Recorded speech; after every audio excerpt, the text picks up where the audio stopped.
கிறிஸ்து இயேசுக்குள் பிரியமாய் தெரிந்து கொள்ளப்பட்ட அன்பு சகோதர சகோதரிகளே, முதலாவது பரலோகத்தின் பிதாவாகிய தேவனுக்கு கர்த்தராகிய இயேசு கிறிஸ்து மூலமாக நன்றிகளையும் ஸ்தோத்திரங்களும் எடுத்துக்கொண்டு, இந்த ஒரு வருடத்தில் கர்த்தராகிய இயேசு கிறிஸ்துடைய மரணத்தை நினைக்கூறவும், அவருடைய பாடுகளை நாம் அதிகமாக நினைக்கூறவும், அந்த பாத்திரத்தில் பங்கு பெறவும் தேவன் நமக்கு இப்பேற்பட்ட ஒரு ஸ்லாகியத்தை கடந்த 31ஆம் தேதி நமக்கு கொடுத்திருந்தாரு.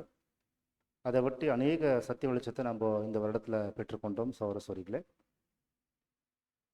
ஒவ்வொரு வருடமும் பரலோகத்தின் பிதாவாகிய தேவனுடைய அன்பையும் அவருடைய குமாரனாக இயேசு கிறிஸ்துவுடைய அன்பையும் நாம் அதிகமாக அறிந்து கொள்ளும்படிக்கு, நாம் ஒன்றுமே இல்லை என்பதை நாம் அறிந்து கொள்ளும்படிக்கு, நம்முடைய நீதி வஸ்திரங்கள் அதாவது அழுக்கான கந்து என்பதையும் அறிந்து கொள்ளும்படிக்கு, நம்முடைய சொந்த பலத்தில் எதுவுமே நம்ம செய்ய முடியாது, இயேசு கிறிஸ்துடைய புண்ணியத்தினால தான் நம்ம அவர் அப்பா பிதாவா என்று கூப்பிடக்கூடிய ஒரு பிள்ளைகளை வந்திருக்கோம் என்பதை அறிந்து கொள்ளும்படிக்கு, நம்முடைய ஜீவியத்தை புது சிருஷ்டிகளாக வாழ்வதற்கான அந்த ஜீவியத்தை புதுப்பித்து கொள்ளும்படிக்கு இன்னொரு வருடத்தை நமக்கு கொடுத்து, தேவன் இந்த அர்ப்பணிக்கப்பட்ட பாதையில் இன்னும் நேர்மையாக உண்மையாக ஓடுவதற்காக தேவன் நமக்கு கிருபை பாராட்டியிருக்கிறார்.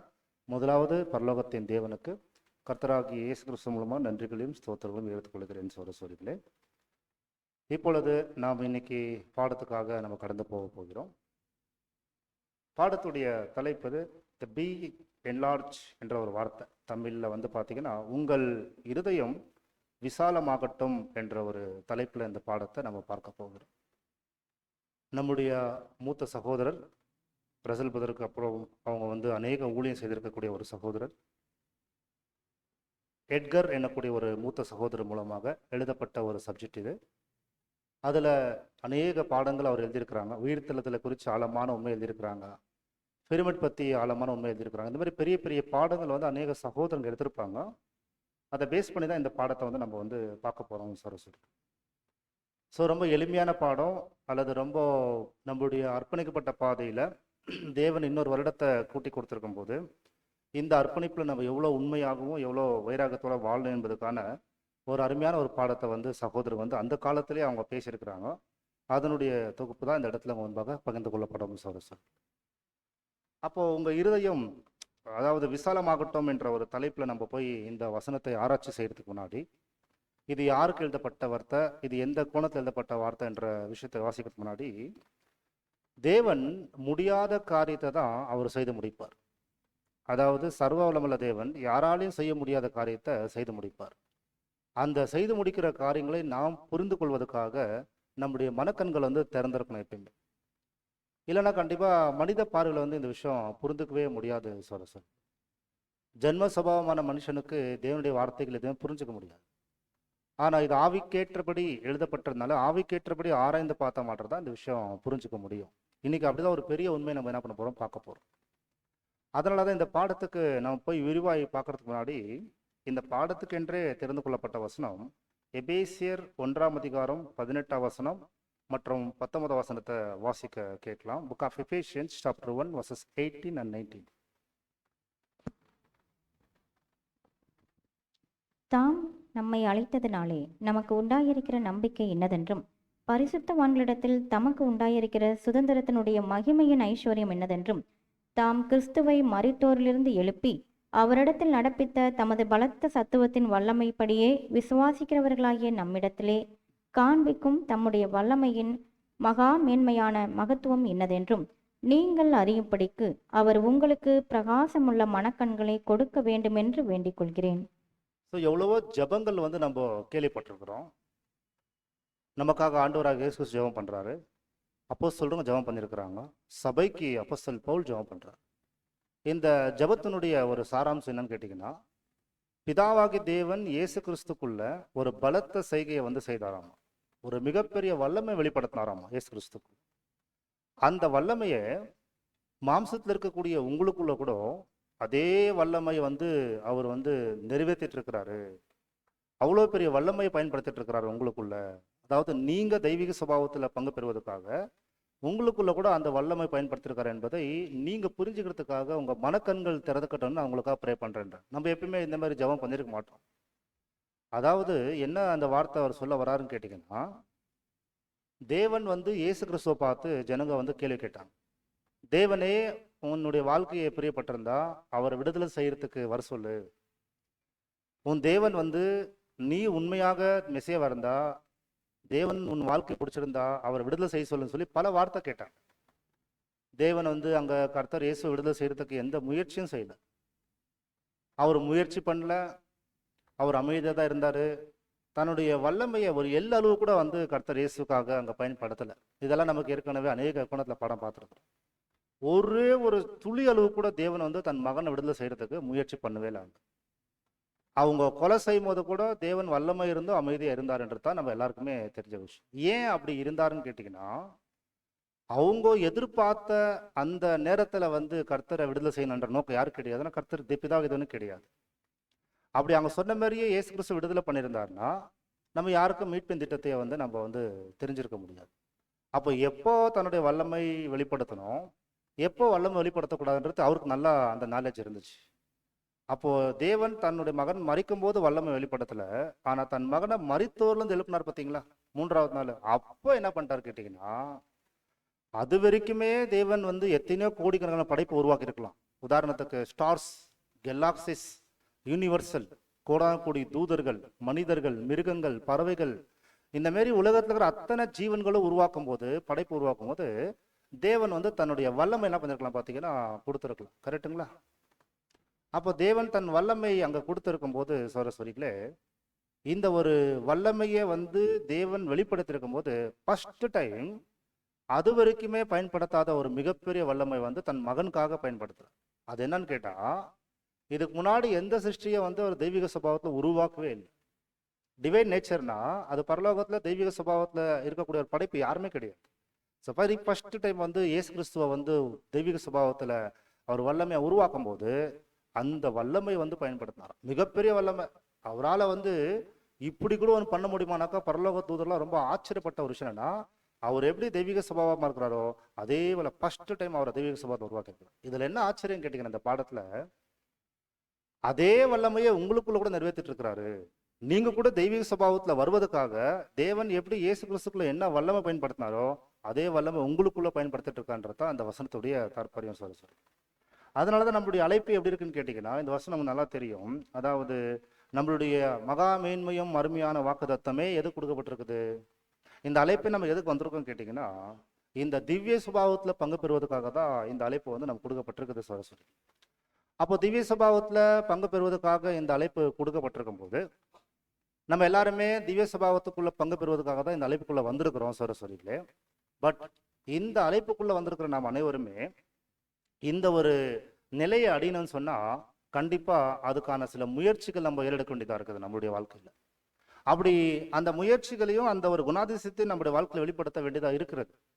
அப்படின்னா அந்த குணாதிசயத்தை வெளிப்படுத்தும் போது ஒருவேளை யாராவது பர்ஃபெக்டா கர்த்தர் போலவே இங்க வாழ்ந்து முடிச்சிட்டோம்னாக்கா அவருடைய இடத்துல நம்ம போகும்போது 1 யோவான் 3:2 வசனம் வாசிக்கிறோம். அவருடைய வருகையில அல்லது அவருடைய பிரசன்னத்துல நம்ம எப்படி இருப்போம்னு சொல்லப்படுறது வசனம் கேட்டீங்கன்னா 1 யோவான் 3 வசனம் 2வது வசனத்தை வாசிங்க. பிரியமானவர்களே, இப்பொழுது தேவனுடைய பிள்ளைகளாய் இருக்கிறோம், இனி எவ்விதமாய் இருப்போம் என்று இன்னும் வெளிப்படவில்லை.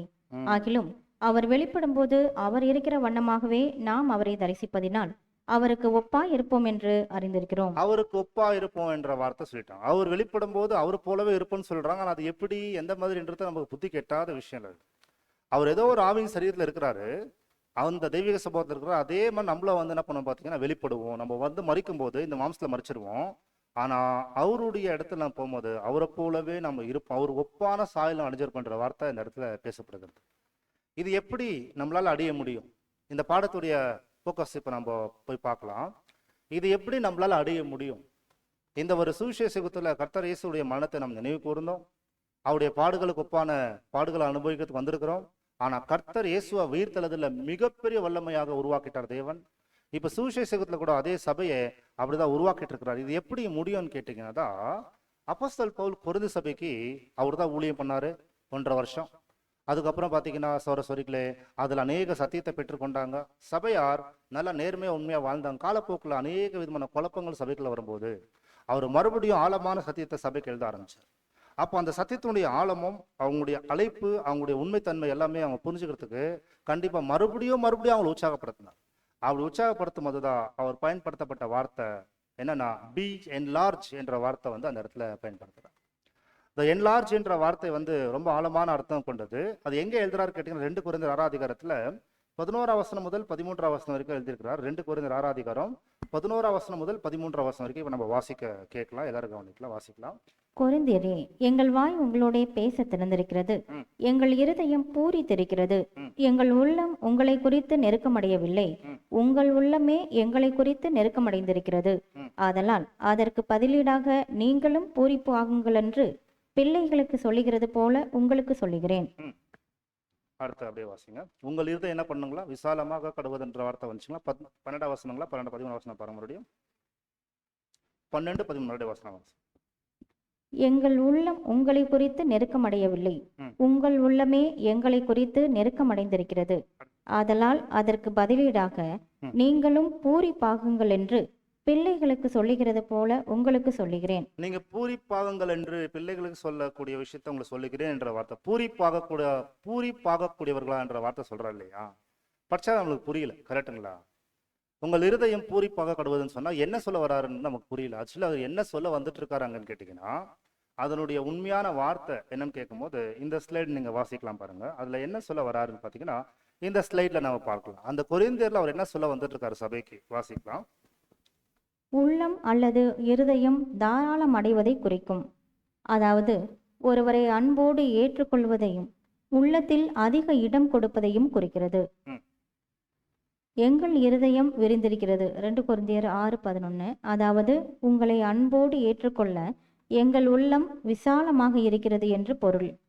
எங்கள் உள்ளம் விசாலமா இருக்கிறது என்று பொருள். அப்ப என்ன சொல்ல வர்றார்? இந்த பாடத்தை நம்ம ஒரு எளிமையா புரிஞ்சுக்கணும்னாக்கா, கொரிந்திய சபையாரே, உங்களுள்ள உள்ளம் தான் எப்படி இருக்குன்னு கேட்டீங்கன்னா விசாலம் அடையல, ஆனா உங்களை குறித்து எங்களுடைய உள்ள எப்படி இருக்குது? விசாலம் அடைஞ்சிருக்குன்னு சொல்றாரு.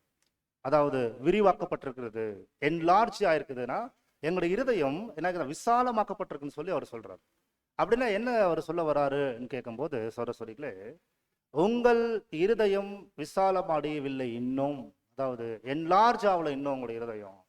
நாங்க எப்படி எக்ஸ்பெக்ட் பண்றோம் உங்களுடைய அழைப்பையும் தெரிந்து கொள்ள உறுதிப்படுத்தினா பி என்லார்ஜ் ஆகுங்க, அதாவது உங்களுடைய இருதயம் விசாலமாக்கப்படட்டும் என்ற வார்த்தை இந்த இடத்துல பேசுறாரு. அப்படின்னா என்ன?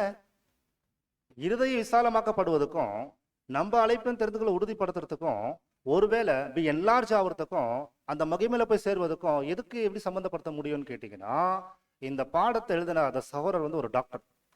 ரொம்ப ஆழமான விஷயத்த வந்து அவர் கொண்டு போயிருக்கிறார் இந்த பாடத்துல வந்து நம்ம பார்க்கும்போது சௌரஸ்வரிகளே.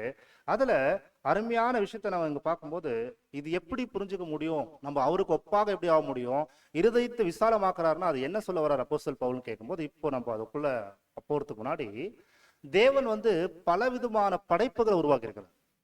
அவருடைய ஞானத்தையும் அவருடைய வல்லமையை வெளிப்படுத்துற மாதிரி பலவிதமான வல்லமையாக சில படைப்புகள் உருவாக்கி இருக்கிறாரு. அதுல வந்து பூமிக்குரிய மேனிகள் உண்டு, ஆவிக்குரிய மேனியும் உண்டு.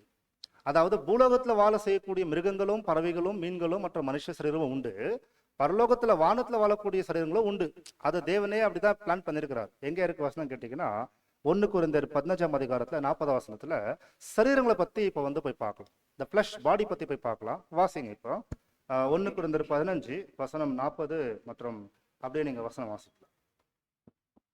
வானத்துக்குரிய மேனிகளும் உண்டு, ம். பூமிக்குரிய மேனிகளும் உண்டு. ம். வானத்துக்குரிய மேனிகளுடைய மகிமையும் வேறே, ம். பூமிக்குரிய மேனிகளுடைய மகிமையும் வேறே. ம். சூரியனுடைய மகிமையும் வேறே, ம். சந்திரனுடைய மகிமையும் வேறே, ம். நட்சத்திரங்களுடைய மகிமையும் வேறே. ம். மகிமையிலே நட்சத்திரத்திற்கு நட்சத்திரம் விசேஷித்திருக்கிறது. ம். மரித்தோரின் உயிர்த்தெழுதலும் அப்படியே இருக்கும். அழிவுள்ளதாய் விதைக்கப்படும், அழிவில்லாததாய் எழுந்திருக்கும். கனவீனம் உள்ளதாய் விதைக்கப்படும், மகிமையுள்ளதாய் எழுந்திருக்கும். பலவீனம் உள்ளதாய் விதைக்கப்படும், பலம் உள்ளதாய் எழுந்திருக்கும். ஜென்ம சரீரம் விதைக்கப்படும், ஆவிக்குரிய சரீரம் எழுந்திருக்கும். ஜென்ம சரீரமும் உண்டு, ஆவிக்குரிய சரீரமும் உண்டு. அந்தப்படியே போதும். பிரியமான சகோதர சகோதரிகளே, இங்க ரொம்ப ஆழமான ஒரு வார்த்தை அப்போஸ்தலன் பவுல் எழுதுறார். உங்க எல்லாருக்குமே தெரியும் 1 கொரிந்தியர் 15 அதிகாரம் என்னன்னு கேட்டீங்கன்னா, செத்து போனவங்க ஏந்து வருவாங்களா, உயிர்த்தெழுதல் முடியுமான்னு கேட்டீங்கன்னா அந்த அதிகாரம் படிச்சா நமக்கு ஆன்சர் கிடைச்சிடும். ஏன்னா அது உயிர்த்தெழுதல் சம்பந்தப்பட்ட ஒரு அதிகாரம், முழுக்க முழுக்க எல்லா குழந்தை எதிர்ப்பு. அதுல என்ன சொல்றாரு? பூமிக்குரிய மேனிகள் உண்டுன்னு சொல்லி பேசுவார். பூமிக்குரிய மேனி என்ன குறிக்குது சொல்லுங்களேன், நீங்க சொல்லுங்களேன். பூமிக்குரிய மேனி என்ன குறிக்குது? பூமியில வந்து அநேக விதமான படைப்புகளை உருவாக்கி இருக்கிறாங்க. பூமியிலேயே வாழ்வதற்கு சில சரீரங்களை உருவாக்கி இருக்கிற தேவன். நீங்க சொல்ல முடியுமா என்னென்ன? பறவை, அப்புறம் விலங்குகள், அப்புறம் மனிதர்கள், அடுத்து வேற கடல்ல வாழக்கூடிய உயிரினங்கள். கரெக்டுங்களா? இப்ப பாருங்களேன், கடல்ல வாழக்கூடிய உயிரினங்களும் பிளஸ்ல தான் இருக்கு, சரீரத்துல இருக்கு. ஆகாயத்துல இருக்கிற பறவையும் மாம்சத்துல தான் இருக்குது. பூமியில வாழக்கூடிய சின்ன சின்ன எறும்பு பிடிச்சி டைனோசர் இருக்கும், அது கூட பூமியில தான் வாழுது. கரெக்டுங்களா? நம்மளும் மனிதரா சரீரத்துல வாழ்றோம். எல்லா சரீரம் ஒரே மாதிரி இருக்கா? எல்லா சரீரம் ஒரே மாதிரி இல்லை பாருங்க. வெவ்வேறு டிசைன்ஸ், வெவ்வேறு ஸ்ட்ரக்சர்ஸ், அப்புறமா உணவு விதங்கள், அவ்வளவுதான். மற்ற அதே மாதிரி ஒன்று ஒன்று ஒரு இடத்துல வாழ முடியாது. நம்ம போய் தண்ணிலேயே வாழலாம், நம்மளால முடியாது. தண்ணில் வாழக்கூடிய மீன் மற்றும் முதல வகைகள் பூமியில வாழலாம், வாழ முடியாது. கரெக்டுங்களா? அதே மாதிரி பறவைகள் வந்து கடலுக்குள்ள வாழ முடியாது, கடலுக்குறது வந்து வானத்துல வாழ முடியாது. அப்படி என்ன அர்த்தம்னா, பூமியிலேயே தேவன் வந்து அநேக படைப்புகளை உருவாக்கி இருந்தா கூட அது இடத்துல வந்து அது வாழ்வதற்காக சூழல் ஏற்படுத்தியிருக்காரு தேவன். கரெக்டுங்களா? அது ஃபேக்ட் தானே. அப்போ பூமியிலேயே ஒரே மாம்ச சரீரம், ஆனா வெவ்வேறு சரீரம் இருக்கு. அதே சொல்ற ஆவிக்குரிய மேனியும் இருக்குது. அதுல வந்து பாத்தீங்கன்னா பரலோகத்துல வாழக்கூடியவர்களா இருக்கும்போது ஆவியின் சரீரங்களும் இருக்கு என்ற அந்த வார்த்தை அந்த இடத்துல பேசுறாரு சரஸ்வரி. இப்ப அடுத்த கேள்வி நீங்க தான் பதில் சொல்லணும். இப்போ பூமியிலேயே பெஸ்டா யாரை படிச்சாரு தேவன்? எல்லா படைப்பை காட்டிலும், மிருகங்கள் பறவைகளை காட்டிலும் எல்லாத்துக்கும் பெஸ்டா யாரை தான் தேவன் படிச்சாரு? மனிதன். அவர் எப்படி படிச்சாருங்க? தேவனுடைய சாயல், தேவன் ரூபத்தின்படி, இல்லைங்களா? அவர் தான் பெஸ்டா படிச்சாரு. இப்போ சுவிசேஷத்துக்குள்ள பரலோகத்துல கூட பாத்தீங்கன்னா வெவ்வேறு சரீரங்கள் இருக்கு. ஆவியின் சரீரம் இருக்கு, தேவதூதர் சரீரம் இருக்குது, அப்புறம் தேவனுடைய தெய்வீக சபாவம் இருக்குது. அதுல வேற வேற ஆர்டர்ஸ் இருக்குது. அதாவது கெராபின்கள், செராபின்கள். கரெக்டுங்களா? அதிகாரங்களும் கர்த்தத்துவங்களும் துணைத்தனங்களும் சிங்காசனங்களும் சொல்லி வேற வேற மிகப்பெரிய ஆர்டர்ஸ் இருக்குது. இப்போ ஒரு போலீஸ்காரப்ப நம்ம சரியா மீட் பண்ணலாம், ஆனா கமிஷனரை போய் மீட் பண்ண முடியாது. கரெக்டுங்களா? ஏன் அப்படி? அதுவும் வந்து போலீஸுடைய ஒரு டிபார்ட்மெண்ட் தான், ஆனா பொசிஷன் வேற தானே. அந்த மாதிரி பரலோகத்திலேயே தூதர்களுடைய பொசிஷன் உச்சக்கட்ட அளவுக்கு இருக்குது. ஆனா இப்போ அடுத்த கேள்வி, நீங்களே அது பதில் சொல்லலாம். இப்போ சுவிசேஷத்துக்குள்ள சபையை எந்த சரீரம் ஆகும்படிக்கு நம்மள உருவாக்கிட்டு இருக்கிறார் தேவன்? நான் முன்னாடியே சொல்லிட்டேன் இந்த பாடத்து இன்ட்ரோடக்ஷன்ல.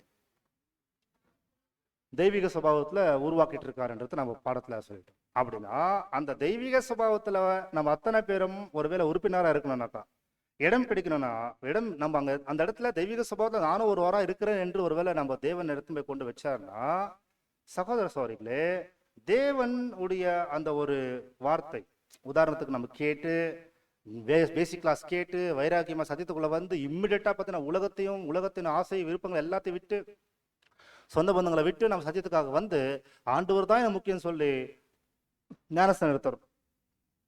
ஞானஸ்தானம் எடுத்த அந்த நாள் இருக்கும் பார்த்தீங்கன்னா, கான்சென்ட்ரேஷன் பண்ண டே 1 எல்லாரும் கவனிக்க முடியுதுங்களா?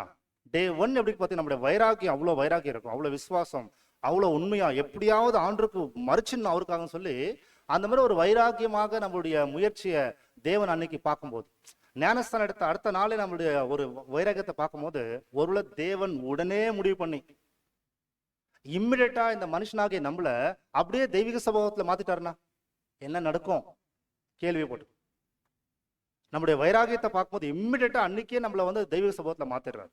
பட் ஒருவேளை இந்த மாதிரி மெமோரியல் டைம்ல வந்து பயங்கரமான சீல், விசுவாசம், நம்பிக்கை, அதுக்கப்புறம் அதிகமான வசனத்தை படிக்கிறது, கேட்கறது, தேவனுடைய சமூகத்துல பாவரிக்கை செய்யறது, இது போன்ற அநேக விஷயம் செய்து ஒரு முடிவுக்கு வந்துட்டு இப்படிதான் நான் வாழணும், இந்த மாதிரி தான் நான் இந்த போன வருஷம் வாழ்ந்த மாதிரி இந்த வருஷம் நான் வாழ மாட்டேன்னு சொல்லி ஒரு மிகப்பெரிய வைராகத்தோட டிசிஷன் எடுத்து ஒரு சின்சியரா வந்து நம்ம வந்து இந்த வாழ்க்கையை வாழலாம்னு சொல்லி முடிவு பண்ணி வச்சிருக்கோம்னு வச்சுக்கோங்களேன்.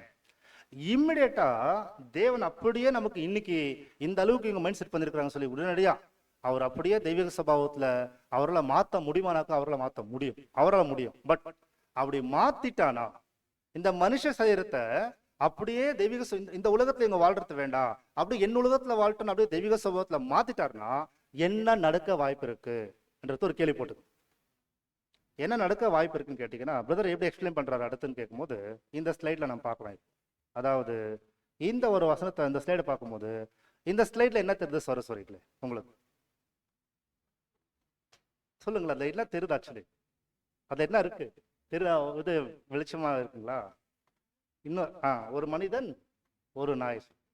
ஸோ பிரதர் எப்படி கொண்டு போறாரு இந்த பாடம் கேட்கும் போது, இப்போ ஒருவேளை தேவன் நம்மளுடைய அழைப்பை பத்தி புரிஞ்சுக்கிறதுக்கு தேவன் என்ன செய்யறாரு பாருங்களேன். திடீர்னு ஒரு நாயை கொண்டு வராரு. அந்த நாயை பார்க்கும்போது அவர் என்ன யோசிக்கிறாருன்னா, இந்த நாயை நான் வந்து மனுஷனை மாத்திரன்னு சொல்லி தேவன் யோசிக்கிறாரு. புரியுதுங்களா? தேவன் டிசைட் பண்ண உடனே அடுத்த மூமெண்ட்ல அது வந்து நாயை அவர் மாத்திடுறார். ஆக்சுவலா அப்படி செய்ய மாட்டார் நமக்கு தெரியும். பட் விஷயம் என்ன விடுறாருன்னா அப்படிதான் நோட் பண்றாரு. அதாவது ஒரு நாயே மனிதனாக மாத்திடுறாரு தேவன். நினைச்சுக்கோங்க என்ன நடக்கும்னு சொல்லி நம்ம பார்த்தோம்னா சௌரஸ்வரிகளே, நாயா இப்போ அது இருக்காது. நாய் மனுஷனா ஆயிடுச்சு இப்போ. ஆனா உருவம் பார்த்தா எப்படி இருக்கும்? இப்போ மனுஷ உருவம் தான். நம்மளை பாரு மனுஷ உருவம் தான் அந்த நாய்க்கு இருக்கும். ஆனா சுபாவம் மாற்றப்பட்டிருக்காது. முந்த நாள் நீங்க வந்து அந்த கன்வென்ஷனுக்கு நீங்க போயிருந்தீங்களா இல்லைங்களா? தாவரேக்கரை கன்வென்ஷன்ல அதுல வந்து வீழ்த்துதல் பத்தி பிரதர் பேசினார் இல்லைங்களா? அந்த பாடம் ஒருவேளை உங்களுக்கு எல்லாருக்குமே ஒருவேளை மனதுல இருந்துச்சுன்னா இப்ப சொல்லக்கூடிய எக்ஸாம்பிள்ஸ் ரொம்ப எளிமையா வந்து புரியறதுக்கான வாய்ப்பு. அதாவது தேவன் ஒரு நாயை அப்படியே மனிதனா மாத்திடுறாருன்னு நினைச்சுக்கோங்களேன். சரீரம் மாற்றப்பட்டிருக்கும். ஒரு சரீரம் பார்க்கும்போது சரீரம் கிளீனா மனுஷன் மாதிரி தான், நம்மள மாதிரி தான் இருக்கும். ஆனா நாயுடைய சுபாவம் என்ன? கொலிக்கக்கூடிய தன்மை உள்ளது. அப்போ மனுஷனா இருந்தாலும் அது கொலிச்சிட்டே இருக்கக்கூடிய தன்மையா இருக்குமா? கரெக்டா? தேவன் மாத்திட்டாரு. ஆனா பட் பாடியில என்ன ரியாக்ட் ஆயிட்டு இருக்குது பாத்தீங்கன்னா, ஒரு சரீர மாற்றமே மனுஷன் போல, ஆனா சுபாவம் கொலிச்சிட்டே இருக்குது.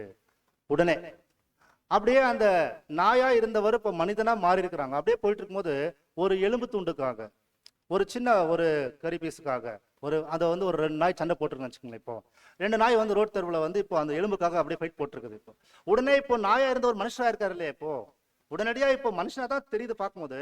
ஆனா ஓடி போய் பார்த்தீங்கன்னா அந்த 2 நாயோட இவர் என்ன பண்ணுவாரு? அந்த எலும்புக்காக வந்து சண்டை போட்டுட்டு இருப்பாரு. அப்போ என்ன நடக்கும்னு கேட்டீங்கன்னா, தேவனுடைய வல்லமையில ஒரு நாயை சௌரஸ்வரிகளே மனிதனா அவர் மாத்த முடிஞ்சிச்சுன்னா, ஆனா சரீரம் வேற மாதிரி தான் இருக்கும். ஆனா சுபாவம் அப்படியே தான் இருக்கும். அப்படி ஒரு வேலை இப்போ அந்த கான்செப்ட் வரலாம். நம்மளுடைய ஞானஸ்தானம் எடுத்த அந்த நாள், வைராக்கியத்தோட இருக்கிற அந்த நாளை வச்சு, இல்ல நமக்குள்ள கூட சில எமோஷன்ஸ் கிரியேட் ஆகும் போது அதை வச்சு நம்மளை உடனடியா தேவன் இப்போ உதாரணத்துக்கு போன வாரம் இப்ப நம்ம என்ன பண்ணோம்? டியூஸ்டே அப்போ தர்ஷனம் எடுத்தோமா, இம்மிடியேட்டா இவங்க மனம் திரும்பி இருக்காங்கன்னு சொல்லிட்டு ஒரு சத்தியத்துக்காக உறுதியா வாழ்றாங்கன்னு சொல்லிட்டு இம்மிடியேட்டா வந்து பாத்தீங்கன்னா அப்படியே தெய்வீக சபாவத்துல நம்மளை கொண்டு போயிட்டாருன்னா, இப்போ நம்ம வந்து மனுஷனா நம்ம இருந்தோம் பாத்தீங்களா? இப்படியே நம்மள அப்படியே நாயை எப்படி மனுஷனா மாத்த வரல முடியுமோ அதே மாதிரி உதாரணத்துக்கு சொல்றாரு, மனிதனாகிய இந்த சரீரத்தை அப்படியே தெய்வீக சபாவத்தை மாத்திட்டாருன்னா நம்ம தெய்வீக சபாவத்துக்கு போயிடுவோம். தெய்வீக சபாவத்துல இருப்போம். ஆனா பரலோகத்துல தான் இருப்போம். ஆனா சுபாவம் எப்படி இருக்கும்? கேரக்டர் எப்படி இருக்கும்? இன்னைக்கு நம்ம எப்படி மனிதனா செயல்படுறோம் பாத்தீங்களா? இந்த மனிதனுடைய குணங்கள் என்னெல்லாம் கேரக்டர் இருக்கு பாத்தீங்களா? அந்த கேரக்டர் எங்க நம்ம மறுபடியும் காட்டும். ஆனா சரீரம் எப்படி இருக்கும்? சரீரம் தெய்வீக சுபாவத்துல இருக்கும். ஆனா குணங்கள் பாத்தீங்கன்னா மனித சுபாவத்துல தான் இருக்கும். அப்படி பண்ணிட்டா அடுத்த நிலை என்ன நடக்கும்? நீங்க யோசிச்சு சொல்லுங்களேன். அப்படி பண்ணிட்டார் தேவன், நம்முடைய வைராகத்தை பார்த்து பண்ணிட்டார். அப்படியே இமீடியட்டா தெய்வீக சபாவத்தை கொண்டு போயிட்டார். பரலோகத்துல இப்ப நம்ம இருக்கிறோம். ஆனா தெய்வீக சபாவத்துல இருக்கிறோம், மற்ற மனுஷ சரீரத்துல இருக்கிறோம், மனுஷ இனத்துல இருக்கிறோம். என்னெல்லாம் நம்ம செய்வோம் சொல்லுங்களேன். கஷ்டமா இருக்க புரிஞ்சுக்கிறதுக்கு பாடத்தை.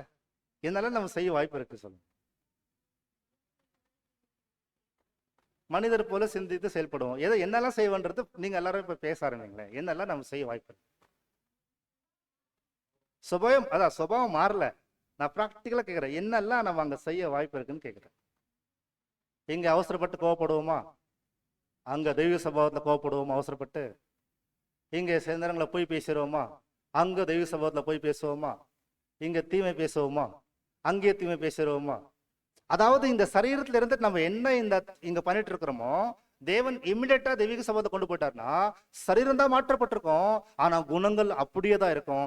அப்படி இருந்துட்டா 6வது வால்யூம்ல 2வது படத்தை சொல்றாரு, அவர்கள் தெய்வீக சுபாவத்தை பெற்றுக்கொண்ட அழிக்க முடியாத பாவிகளாக ஆயிடுவாங்க. என்றென்றைக்கும் அழிக்க முடியாத பாவிகளாக அங்க ஆயிடுவாங்க. அப்போ என்னதான் பண்ணி ஆகணும் தேவன் கேட்டீங்கன்னா, இந்த பாடத்துடைய ஆழமான என்ன தன்மை வந்து அந்த இடத்துல பேசுறான்னு கேட்கும்போது பி என்லார்ஜ்ன்ற வார்த்தை இருக்கு இல்லையா? உங்க இருதயம் விசாலமாக்கப்படட்டும் என்ற அந்த வார்த்தைக்கு ரொம்ப ஆழமான வார்த்தை என்ன சொல்றாருன்னா சௌரஸ்வரிகளே, இந்த பி என்லார்ஜ் என்ற ஒரு வார்த்தைன்னு சொல்லும்போது அப்போ என்னதான் தேவன் பண்ணணும்னு கேட்டீங்கன்னா, நம்ம எப்படி இருதயம் விசாலமாக்கப்படணுன்றது படிக்க போறோம். ஆனா ஏவன் என்னதான் பண்ணணும்னு கேட்கும்போது இப்போ அடுத்த ப்ரோசஸ் வரலாம். அந்த நாயை எடுத்த உடனே மனுஷ சுபாவத்துல அவர் மாத்த மாட்டாரு. அந்த நாயுடைய உடலை அப்படியே மனிதனாக அவர் மாற்ற மாட்டாரு. அவர் என்ன பண்றாருன்னு இப்ப அடுத்த ப்ரோசஸ் போலாம். அந்த நாய்க்கு என்ன பண்றாருன்னா, மனிதன்னா என்ன, மனித சுபாவம்னா என்ன, மனிதனுடைய ஆக்டிவிட்டிஸ் எப்படி இருக்கும், மனிதன் எப்படி பேசுவாரு, நடுப்பாரு, சிந்திப்பாரு, செயல்படுவார் என்ற விஷயத்த இப்போ நாயா இருக்கக்கூடிய அந்த நாய்க்கு நாயா இருக்கும் போதே எல்லாத்தையும் என்ன பண்றாருன்னா அதுக்கு மனசுல வந்து இப்போ வந்து பதிவு செய்யற மாதிரி என்ன பண்றாருன்னா இப்போ பிராக்டிஸ் கொடுக்குறாரு. டே பை டே பாத்தீங்கன்னா நாயா இருந்த அது மனிதன் போல சிந்திக்க ஆரம்பிக்குது, செயல்பட ஆரம்பிக்குது, அதுக்கப்புறம் முயற்சி பண்ணுது, மனிதன் போல வந்து பார்த்தீங்கன்னா எல்லா விதமான கிரியா செய்ய ஆரம்பிச்சிருக்குது. அப்படியே டே டு டே போகும்போது ஒரு நாள் வந்து நாய் வந்து மறிக்கக்கூடிய நிலை வருது. அதன் மறிக்கக்கூடிய நிலை வர்றதுக்கு முன்னாடி அது எப்படி ஆயிடுதுன்னு பார்த்தீங்கன்னா, அந்த நாயுடைய சுபாவத்தை எடுத்து இப்போ ஒரு மனுஷனுடைய சரீரத்தில் வச்சாக்கா எப்படி மனுஷன் எப்படியெல்லாம் இருப்பார், ஒரு மனுஷன் எப்படி செயல்படுவார், எப்படி செயலாற்றுவார் என்ற விஷயத்த அந்த நாயுடைய சரீரத்தில் இருக்கும்போதே அதோடைய சிந்தை மாற்றம் அடைந்து ஒரு பர்ஃபெக்ட் கண்டிஷன் வந்திருந்தாக்கா நாய் இறந்து போலாம் பரவாயில்ல. ஆனா நாய் இறந்து போற நேரத்துல அது என்ன மனிதனாவுடைய சாயலை சிந்தையை பெற்றுக்கொள்ளுச்சோ நாயா இருக்கும் போதே அந்த சிந்தை எடுத்து அப்படியே மனிதனுடைய சரீரத்துல வச்சா இப்போ எப்படி இருக்கும்? இப்போ நாயா இருந்தது, நாய் சுபாவத்துல இருந்து இருந்த ஒரு நாயை ஒரு மனித சுபாவமா மாற்றிட்டார் தேவன் மாம்சத்துல நாயா இருக்கும் போது. இப்போ அந்த நாய் மனிதனாகவே செயல்படுது, மனிதனாக பேசுது, சிந்திக்குதுன்னு சொல்லும் போது இப்படிதான் தேவன் என்ன செய்ய போறாரு பாத்தீங்கன்னா, நம்மளுடைய மாம்ச சுபாவத்துல இருக்கும்போது தேவன் ஒரு தெய்வீக நோக்கத்தின்படி பிதாவாகிய தேவனுடைய எண்ணத்தையும் குமாரனாக இயேசு கிறிஸ்துடைய குணங்களையும் யாருக்குள்ள தேவன் கொண்டு வராரு? நமக்குள்ள கொண்டு வராரு. அந்த நமக்குள்ள கொண்டு வரும்போது அது வசனங்களை கேட்க கேட்க கேட்க இல்லைங்களா, பழைய சுபாவங்கள் என்ன ஆகுதுங்களா, அழியுது, புது சுபாவம் உருவாக்கப்படுது. அதனால்தான் ஒன்றுக்கு ஒன்று விரோதமா என்ன பண்ணுதுங்களா வசனம் படிக்கிறோம் இல்லைங்கிறதெல்லாம் ஏற்கனவே ஏகப்பட்ட வசனம் படிச்சிருக்கோம். மாம்சத்துக்கு விரோதமாய் ஆவியும் ஆவிக்கிற மாம்சம் ஒன்றுக்கொண்டு ஒரு மிகப்பெரிய யுத்தம் நடக்குதுன்றது நம்ம பைபிள்ல படிக்கிறோம்.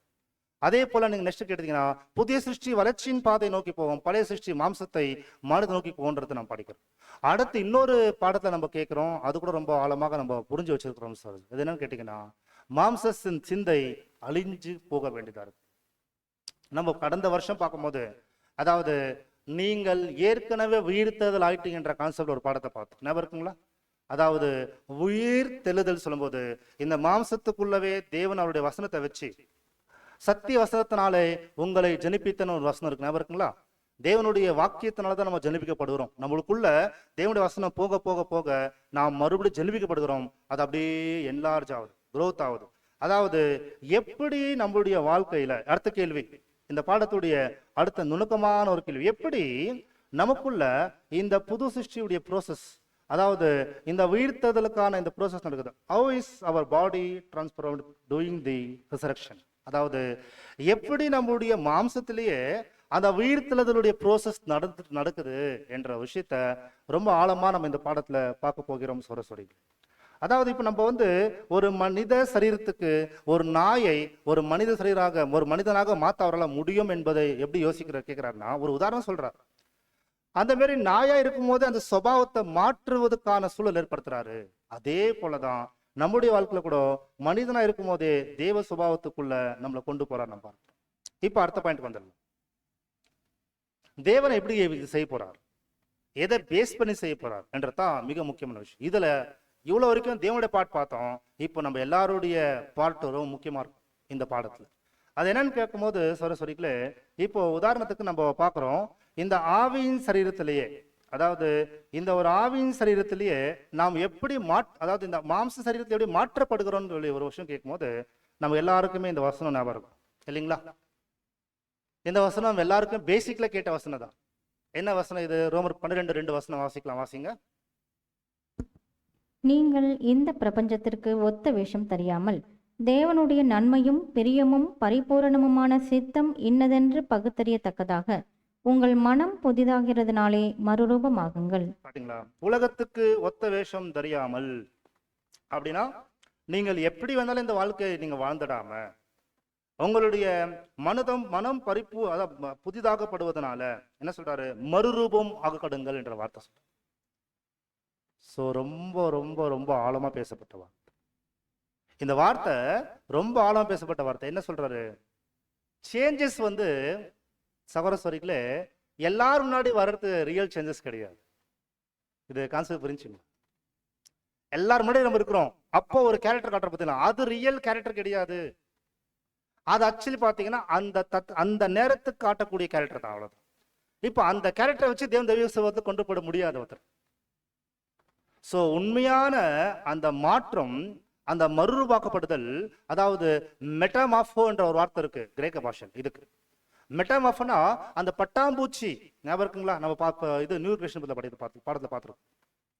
அந்த பட்டாம்பூச்சி வேற ஒரு ஜீவனா இருந்து, ஒரு புழுவா இருந்து, அந்த புழுவுடைய சரீரம் அப்படியே தோல் உறிஞ்சி அதுக்குள்ள இருந்த ஒரு புதிய ஜீவன் உருவாகக்கூடியது தான், பறந்து போவோம். அதுதான் இது. என்னன்னா, நம்மளுடைய வாழ்க்கையில தேவன் நம்மகிட்ட எந்த விதத்துல இது செய்யறாரு இந்த வேலைன்னு கேட்டீங்கன்னா, மரணத்துக்கு சம்பந்தப்பட்ட இந்த சரீரத்துக்குள்ள தேவனுடைய தெய்வீக சுபாவத்தை நமக்குள்ள எப்படி நிறைவேற்றி வராருன்னு கேட்கும்போது, உங்களுக்குள் ஒரு மாற்றம் வந்திருக்க வேண்டும். இத்தனை மெமோரியல் கடந்து போகும்போது, இத்தனை சத்தியத்தை கேட்கும் போது, இவ்வளோ பெரிய உண்மையும் தேவதிட்டத்தையும் வெளிப்படுத்த போது, கர்த்தரையும் இயேசு கிறிஸ்துவுடைய மனத்தை அதிகமாக தெரிஞ்சு கொள்ளும் போது, ஒரு புதுப்பிக்கப்பட வாழ்க்கையை மறுபடியும் கொடுக்கும் போது, எனக்குள் நாட்கள் செல்ல செல்ல செல்ல எனக்குள் அதாவது இங்க மாற்றம் வரும். இந்த சிந்தைக்கும் இங்கேக்கும் இருக்கக்கூடிய இதுல ஒரு மாற்றம் வந்தா மாற்றம் தான் அந்த சரீரத்துல பெற்றுக்கொள்ள முடியுன்றதுதான் ரொம்ப ஆழமான ஒரு வார்த்தை இந்த இடத்துல பேசுறாரு சகோதரி. அப்படின்னா நீங்க மறுரூபமாக கடுவன என்ன அர்த்தம்னா, உங்களுக்குள்ள மாற்றம் வந்தால் ஒழிய அந்த சரீரத்துக்குள்ள நீங்க ஒருவராக இருக்க முடியாது என்பதுதான் இந்த பாடத்துடைய ரொம்ப ஆழமான ஒரு புரிதல். அது எப்படி நான் புரிஞ்சுக்கிறதுன்னு கேட்டீங்கன்னா, பி என்லார்ஜ் என்ற வார்த்தை இருக்கு இல்லையா, அதாவது உங்க இருதயம் விசாலமாக கடுவது என்ற வார்த்தை இருக்கு இல்லையா, அது ரொம்ப பெரிய ஒரு அர்த்தம் சரஸ்வரி. உங்கள் இருதயம் விசாலமாகட்டும், பி என்லார்ஜ் என்ற வார்த்தை இருக்கு இல்லையா, இது ரொம்ப பெரிய ஒரு விஷயம். இவ்வளவு சத்தியத்தை கேட்டு இத்தனை வருஷம் அர்ப்பணிக்கப்பட்ட பாதையில நாம் தொடர்ந்து பயணம் செய்யும் போது, இத்தனை சத்தியத்தை பெற்றுக்கொள்ளும் போது, என் இருதயம் விசாலமாக்கப்பட்ட மாத்திரம்தான் நான் அந்த சரீரத்துல நான் என்ன பிட் பண்ண முடியும். அப்படி இல்லை என்றால் அந்த சரீரத்துல ஒருவராக செயல்பட முடியாது என்பதுதான் இந்த பாடத்துடைய முக்கியமான சாராம்சம் சொல்றேன். பி என்லார்ஜ் சொல்லும் போது, உங்க இருதயம் விசாலமாகட்டும் என்று சொல்லும் போது, அதுல இப்ப நம்ம பார்க்கலாம், இந்த ஆவினால் ஜெனிப்பிக்கப்பட்டுங்க நம்மளுக்குள்ள ரெண்டு வகுப்பார் இருக்காங்க இல்லைங்களா. யாரெல்லாம் நான் பார்க்கிறோம்? ஒரு வகுப்பார் யாருன்னு கேட்டீங்கன்னா லிட்டில் ஃபிளாக். யாருங்களா? ஒரு வகுப்பார் யாரு? சிறு மந்தை. யாரு இவங்க? சபை. இன்னொரு வகுப்பார் யாரு? தேர்தல் கூட்டம். இப்ப அடுத்த கேள்வி நீங்களே முயற்சி பண்ணுங்க. ஒருவர் எதற்காக ஒருத்தர் மனவாட்டி ஆகுறாரு, ஒருத்தர் எதற்காக தேர்தல் கூட்டம் ஆகுறாரு? கேள்வி புரிஞ்சுங்களா? ரொம்ப கடினமான கேள்வியா? சொல்லுங்களேன். எதற்காக ஒருத்தர் மனவாட்டி ஆகுறாரு? இல்ல இன்னும் எளிமை கேட்கிறேன், ஒருவர் எப்படி மனவாட்டி ஆகுறாரு, ஒருவர் எப்படி திரளான கூட்டமா ஆகுறாரு, அதுக்கான ரீசன்ஸ் என்ன? நீங்க உங்களுக்கு தெரிஞ்ச பதில் நீங்க சொல்லுங்க. வாய்ப்பு பயன்படுத்திட்டா மனவாட்டி ஆகுறாங்க. Very good. வாய்ப்பு பயன்படுத்தா திரளான கூட்டம் ஆகுறாங்க. நீங்க அதுக்கான சொன்னீங்க. Very good. அடுத்த மற்ற சுவாரஸ்யம் புரியலங்க?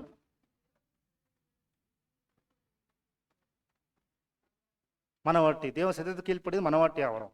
அப்படி கீழ்ப்படியாக போகும்போது திரளான கூட்டம் ஆகிறேன்றது. ஓகே, அதுவும் நீங்க சொல்லக்கூடிய பதிலும் கரெக்ட். அடுத்து சோரஸ்வரிகளே, எந்த விஷயத்தை வச்சு ரெண்டு பேரும் டிஃபர் ஆகும்? ஆவியின் சரீரம் தான் ஒன்னு தெய்வீக நிலை, ஒன்னு ஆவிக்குரிய தூதர் நிலை பார்க்கணும். சொல்லுங்க சோரஸ்வரி.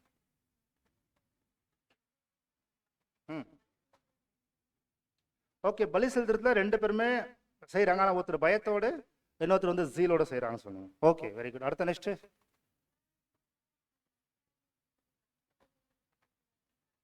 ஓகே, அடிச்சோட பின்பற்றி நடந்தா மனவாட்டி ஆகுறான். அப்படி அடிச்சோட்டில் குறைப்பட்டா தெரியலாம் கூட ஆகுறான். ஸோ இந்த மாதிரி அநேக கான்செப்ட் நம்ம வச்சிருக்கிறோம் இல்லைங்களா.